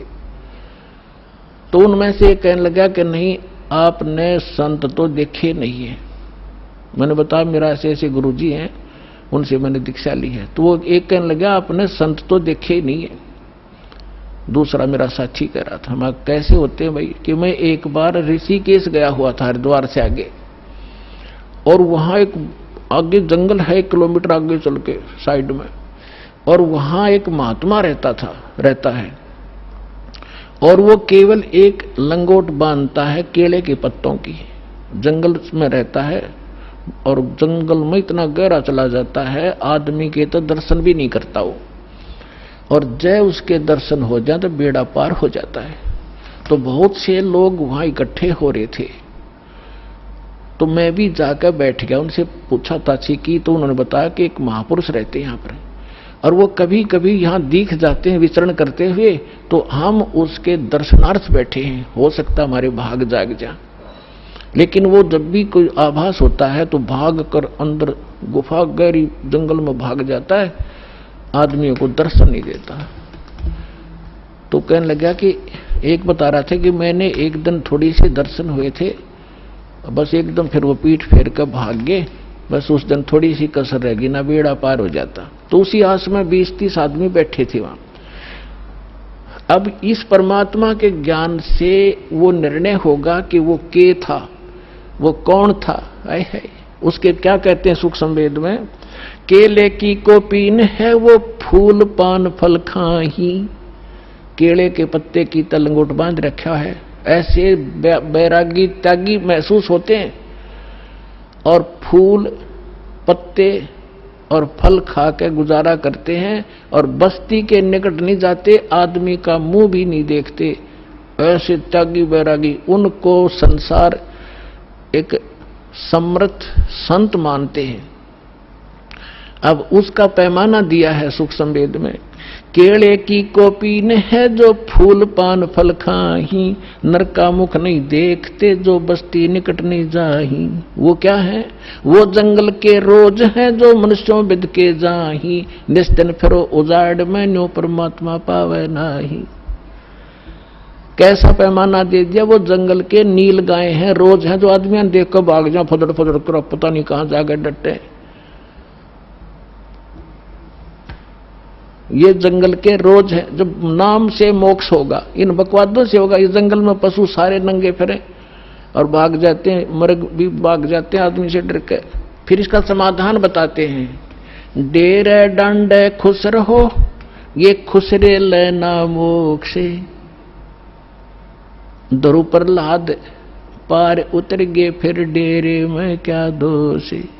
परमात्मा देखो, और तो उदाहरण उनके पास था नहीं जब ये ज्ञान मालिक दिया करते थे। हम ध्रुव और प्रहलाद को मुक्त मानते हैं। मानते हो कहां जी? तो जब ध्रुव और प्रहलाद तुम कहते हो पार हो गए, उनके इतिहास देखो पढ़ के। प्रहलाद जी 10 वर्ष के थे जब नरसिंह जी आए, उनको मिले, यानी परमात्मा प्राप्ति हुई। भक्ति वो पहले से ही कर रहे थे और फिर उन्होंने शादी करवाई। और जो राजा बलि था, जिसने वो 100 अश्वमेध यज्ञ करी थी इंद्र की गद्दी प्राप्त करने के लिए, और जिसके लिए भगवान आए थे 52 रूप बना के, तो वो प्रहलाद का पोता था, बैलोचन का लड़का था। तो उनने ब्याह करवाया, बालक हुए और वो पार हो गए। और ध्रुव का भाई था उत्तम, उसकी मृत्यु हो गई थी। फिर ध्रुव ने ब्याह करवाया और उत्तम वाली पत्नी भी उसके साथ रखी उसने, तो वो भी पार हो गया। तो कहने का भाव ये नहीं है कि तुम जो बकवाद करते हो कि ब्रह्मचारी जंगल में गए वो पार होंगे। नहीं, अगर ब्रह्मचारी पार हो तो ये हिजड़े तो सब तो पहला पार हो जा, उनका तो 5-6 नंबर आवे। लेकिन मोक्ष होगा भक्ति से, चाहे ब्रह्मचारी हो रहा कर लो, और चाहे ये खुसरे कर लो, और चाहे गृहस्थी कर लो। दुराचार बुरा बताया, ये तो वैसे अच्छा नहीं, वैसे भी बेहुदी बातें हैं। तो कहने का भाव है भक्तों के तो वैसे सतर के काम नहीं है। तो इस प्रकार क्या कहते हैं? डेरे डंडे खुश रहो, डेरे डंडे खुश रहो, खुसरे लेना मोक्ष। और ध्रुव प्रहलाद भी पार हो गए। फिर गृहस्थी में के दोष? अपने आत्माओं ये नो काम बिगाड़े हैं। एक बार गरीबदास साहिब जी जब परमात्मा से परिचित हो चुके थे और अपना ज्ञान प्रचार भी करते थे, कोई उसके उनके पास आ जाता था तो ज्ञान भी देते थे, दीक्षा देते थे, केवल सिंपल सी, ये मूल ज्ञान नहीं देते थे। फिर भी उनसे बहुत राहत मिलती थी, वो समर्थ थे, आशीर्वाद से भी लाभ देते थे, संसारिक सुख दिया करते। तो उन एक आपको बताता हूं इनकी कैसी दुर्गति होती है। जग जाने यो बंदगी कराइए बोए सोल बबूल। एक बेरी गांव है रोहतक जिले में, अब वो झज्जर में हो गया। तो वहां का उस गांव का एक व्यक्ति था हरलाल नाम का, और वो धार्मिक व्यक्ति था घना। उसने एक साधु रख लिया अपने घर पे कि महाराज आप यहां रहो। उसके लिए एक चौबारा बनवा दिया ऊपर, आप यहां रहो, हमने सेवा मिल जाएगी, हमारे कर्म बन जाएंगे, आपकी भक्ति बन जाएगी। आपने भक्ति करनी है, आप बाल ब्रह्मचारी हो, घर छोड़ रखा, कहाँ भाई, ठीक है, होगी सेटलमेंट। उसका ऊपर चौबारा बना दिया, एकांत में उसको बढ़िया भोजन दे सुबह शाम, और वो अपना भजन करे, जैसा भी वो सोच रहे थे भजन करे। और वो भजन उसके पास भक्ति थी ये नहीं हुआ। तो क्या हुआ कि वो क्या करता था, बढ़िया माल खावे और आप खावर सो जावे, या जिसी भक्ति थी अटपट की वो साधना करे थोड़ी बहुत देर, वो भक्ति मोक्षदायक थी नहीं। तो क्या हुआ, कुछ दिनों के बाद उस संत की मृत्यु होगी, अंतिम संस्कार कर दिया। तो पहले क्या करते थे कि गांव के जो किसान लोग थे बैलगाड़ी रखा करते थे, और ट्रांसपोर्ट का जो काम होता था आजकल ट्रकों से होता है, पहले बैलगाड़ियों से करा करते थे। तो बेरी से और इधर नजफगढ़ साइड में जाया करते थे, वो अपनी उस मंडी से सामान लाते थे, जैसे वहां से गुड़ ले आए, बूरा ले आए, इधर से बाजरा ज्वार ले जाते थे भर के, ऐसे वो ट्रांसपोर्ट करते थे।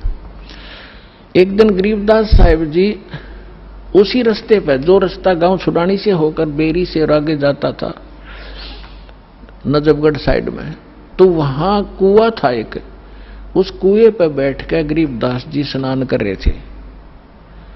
सुबह सुबह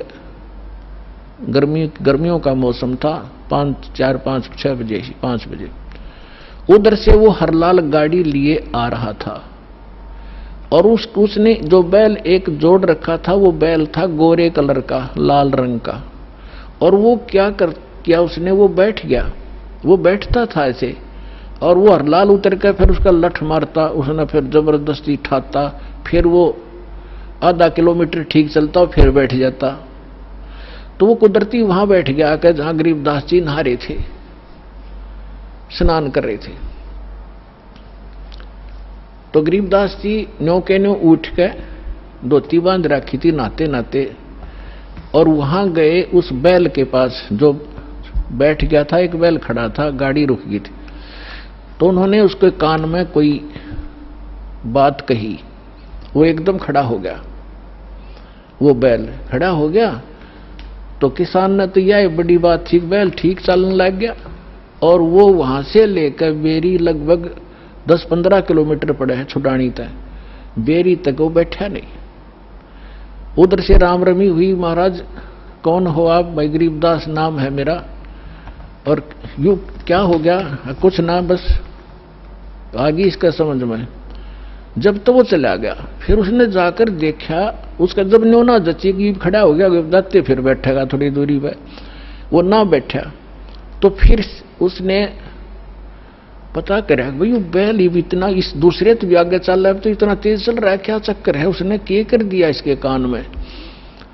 तो वो वापस आया, जब उस गांव में रुक गया और पूछा वह गरीबदास कौन है?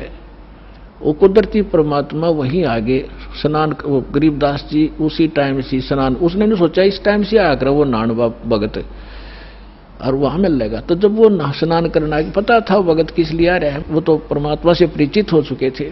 तो जब उसने देखा कि वो आदमी है जो उस दिन बैल के कान में कुछ इसने फूक फाक मारी थी, प्रणाम किया और पूछा भगत जी आपने इस बैल के कान में क्या बोल दिया? ये तो उसके बाद डटा नहीं डटता और ना बैठता, आप तो वे पहुंचे हुए महात्मा हो। अब इतना गरीबदास जी का उसमें ज्ञान इतना था नहीं, क्योंकि हम घर का जोगी जोगड़ा और बाहर का जोगी सिद्ध, ये तुम्हारी पुरानी आदत है। तो गरीबदास जी ने कहा कि अब बैठ जा, बताऊंगा क्या कह दिया मैंने। आपके घर में चौबारे में एक बाबा जी रहा करता, संत भगत अखा जी रहता था। कहाँ गया वो? तो उस अरलाल भगत ने, किसान था वो जाट, उसने बताया जी वो तो मृत्यु को प्राप्त हो गया, 4-5 वर्ष हो गए। परमात्मा ने कहा कि ये बैल ओए है तेरा बाबा जी, इस नकली पर भक्ति बनी नहीं, सत साधना इसके पास थी नहीं, यू खावा था सोवा था, नकली डड़े डोया था, कंकर पत्थर कट्टे करे, साधना ठीक नहीं थी। ये वही बाबा जी है, वो भगत जो घर छोड़ कर चला गया था, ब्रह्मचारी भी था, बैल बनकर गाड़ी खींच रहा है, क्योंकि तेरा खा रखा था इसने, पूरा करना पड़ेगा वापस। मैंने इसको ये कहा भाई भगत जी, चाहे तो लठ खा के इसका दे दे और चाहे अपना स्वभावक पूरा कर दे, पूरा करे पीछा छूटेगा तेरा। इसका समझ में आ गई, अब ये तेरे पूरे करेगा। अब पुणात्मा देखो, अब जो भी कोई साधना कर रहे हैं वो हैं परमात्मा के बच्चे, किसी ना किसी जन्म में वो मालिक के साथ रहे। आगे साधना नहीं मिलती तो वो 84 लाख योनियों में चले जाते, और परमात्मा ने वहां भी दया करा दी अपने गरीबदास जी के माध्यम से। अरलाल का मन फेर दिया कि भाई भगत था यो, और यू बैल बन गया, इसकी दुर्भाग्य। पर आज के बाद इसने मैं गाड़ी में नहीं जोड़ूंगा, अलग से बांध दिया चारा चरावे और बैठा रहे। देख परमात्मा ने भगत की वहां भी रक्षा कर दी और सुविधा दे दी, लेकिन भक्ति बिना क्या बने, अगला जन्म उसका सूर का होगा, फिर क्या सुविधा देंगे। तो पुण्यात्माओं, ये सौभाग्य आपका, आपको अनमोल रत्न मिल रहा है, इसने संभाल कर रखियो। अब जो प्रसंग चल रहा था, दास आपको बता रहा था कि अब आपको वो अनमोल वस्तु मिल गई है जो आज तक किसी को प्राप्त नहीं हुई। आपका भक्ति धन थोड़ी ही साधना से अत्यधिक बन रहा, संग्रहित हो रहा है, और इसी भक्ति धन से आपको यहाँ की भौतिक सुविधाएं भी प्रयोग करनी है और आगे चलने के लिए भी इसको सुरक्षित रखना है, इसको बांटना नहीं। अपने आत्मा कुछ दिनों के बाद जिसने 1-2 वर्ष साधना या कर ली भगवान की सत साधना, तो आपका जो भक्तिहीन हो जाओगे, आप किसी को आशीर्वाद दे दोगे ना, वो भी फलने लग जाएगा। आपके पंचर हो जाएगा और उसमें हवा भरने लग जाएगी, आप भी डाउन हो जाओगे, यही रह जाओगे। आपकी गाड़ी खड़ी हो जाएगी और उसने उसका लाभ होना नहीं, क्योंकि दोनों को फुल एयर चाहिएगी टायर में आगे गाड़ी बढ़ाने के लिए, और वो अलग सिस्टम है जो दास आपको दे रहा है। इससे पंप सारे भरो और अपनी गाड़ी चलाओ। एक दूसरे मूर्ख होगा जो अपने टायर में दूसरे के टायर में हवा भरे, दोनों कंडम हो जाओगे। तो इस साधना से हम ऐसे बिगड़ जाते हैं। जो प्रसंग चल रहा था कि ऐसे जो जन्म मनुष्य के होते हैं वो ऐसे होते हैं जो पुनकर्मी प्राणी है। जैसे अब ये भक्ति युग चला है, अभी 1-2 वर्ष और बाधा रहेगी, थोड़ी बहुत, ज्यादा नहीं, क्योंकि समझदार हो, बुद्धिमान हो, सबको ज्ञान हो गया, अब कौन किसकी सुनेगा। फिर 1-2 वर्ष के अंदर पूरे विश्व में फैल जाएगा, सब आपके साथी समर्थक हो जाएंगे, फिर बातें खत्म हो जाएगी। फिर जो मर्यादा आप करोगे आपका सहयोग देंगे और वो भी वो मर्यादा ही पालन कर रहे होंगे, तो आपका भक्ति खंड नहीं होगा, आप भी सफल होंगे और वो भी होंगे। फिर क्या होगा कि कुछ दिनों में आपको इतना सुख हो जाएगा, क्योंकि भगवान सुख सागर है। तो ये सावधानी बरतना कि इस सुख में परमात्मा से दूर ना होना, क्योंकि ये सुख मालिक से दूर करता है, और उसको होगा जिसका नाम खंडित हो जाएगा। या सांसारिक सुख, जैसे किसी व्यक्ति का नाम खंडित हो गया या किसी कारण से उसने नाम त्याग दिया, 2-3 वर्ष साधना करके वो चला गया, अब उसको फिर भी सुख हो रहे हैं और वो भक्ति भी दूसरी करने लग गया, या भी छोड़ दी है या यही मंत्र कर रहा है, उसने आना बंद कर दिया है, तो वो कनेक्शन तो कट गया। आगे चार्जर नहीं है उसका, लेकिन पिछला चार्ज जो बैटरी है वह काम कर रही है। अब वो काफी अच्छा चार्ज हो गया तो घरे दिन भी काम कर देगी, लेकिन वो ये सोच रहा होगा कि मेरा क्या बिगड़ गया। अब फिर बिगड़ेगा, जब ऐसा बिगड़ेगा कि किसी प्रकार समझ में नहीं आएगा उसके। अब इतना ज्ञान दिया जाता है, मैं कोई बालक नहीं या वैसे थूक बिलो हूं, कोई लालच हो मुझे। 2 रोटी भगवान ने दे रखी थी, जेई की नौकरी थी, बढ़िया काम चल रहा था, परमात्मा ने पहले भी ठीक से घर में गुजारा ऐसे जन्म दे रखा था जहाँ रोटी टाइम पर ठीक मिले थी। तो दास ने पता चला कि मेरे जैसे दुखिया सारे ही हैं जिनको भगवान की चाह हर धक्के खा रहे हैं। मुझे पता लग गया, तो सबको आवश्यकता इस भगवान की, इस ज्ञान की। तो इसलिए दास ने इस पर कदम उठाया। तो इस प्रकार जैसे आप जो सफल होगे। और एक बात और ध्यान रखना, आप यहां केवल उसी उद्देश्य को लेकर ना आना कि जैसे रोगी है वो रोग ही स्वस्थ हो, जिसको पुत्र की संतान नहीं है वो संतान ही हो तो बात बने। अगर संतान भी आपको आवश्यक होगी देनी तो यही मिलेगी, पृथ्वी पर कोई नहीं देगा आपने। और जो आपका रोग निवारण होगा तो यही होगा, पृथ्वी पर कहीं होगा भी नहीं, और होगा ही होगा, रोग तो निवारण होगा ही होगा। बाकी संतान भी परमात्मा अगर चाहेगा तो सब कुछ कर सकता है। उसका एक लंबा इतिहास है, फिर बताऊंगा, ऐसी बात नहीं। यहाँ हजारों ऐसे प्रमाण हैं जिनके 10-10 वर्ष, 12-12 वर्ष और 15-15, 20-20 वर्ष ब्याह न हो गए थे और बच्चा नहीं था। सारे सब आजकल तो सारे जो है ना ये भौतिक और सारे ट्रीटमेंट हैं, ये भी करवा के छक लिए थे मालिक ने, उनको भी संतान दे दी। ये तो कोई बड़ी बात नहीं है, लेकिन हमारा आपका मूल उद्देश्य मोक्ष हो। और आपको पार करने के लिए परमात्मा जैसे भी आपको रखे वैसे ही रहो। जैसे डॉक्टर के यहाँ मरीज होता है और उसको थोड़ा बहुत कष्ट भी बन रहा है, वो जैसे भी कोई ट्रीटमेंट करे, इंजेक्शन लगाओ जब भी थोड़ा बहुत दर्द तो होएगा। अब उस इंजेक्शन ना लागने दे, फिर वो ट्रीटमेंट क्या करेगा डॉक्टर। तो थोड़ी बहुत संकट, थोड़ा बहुत कष्ट आपको महसूस भी हो, वो गॉड गिवन समझना। किस लिए परमात्मा हमें उदाहरण देते हैं अपने ऊपर ही। कहते हैं कबीर सुख के माथे पत्थर पड़ो, जो नाम हृदय से जावे, बलिहारी व दुख के जो पल पल नाम रटावे। परमात्मा कहते हैं तुम ऐसे मांगना मेरे से कि हे भगवान, इसे सुख के आग लगो जिस जो आपसे दूर करे। हे परमात्मा, ऐसा दुख बलिहारी उस दुख के, ऐसा दुख बना रहे जिससे आपकी याद बनी रहे, ऐसा सुख ना देना भगवान जो आपसे दूर करे। तो आप ये समझ लेना, छोटी मोटी जो ठूठा आपका रख रहेगी ये गॉड गिवन होगी, ताकि वो मन बकवाद ना करे, इसने मौत दिखे जा, और तभी ये भक्ति करेगा, न करने ना दियो। ऐसा खतरनाक एलिमेंट है ये।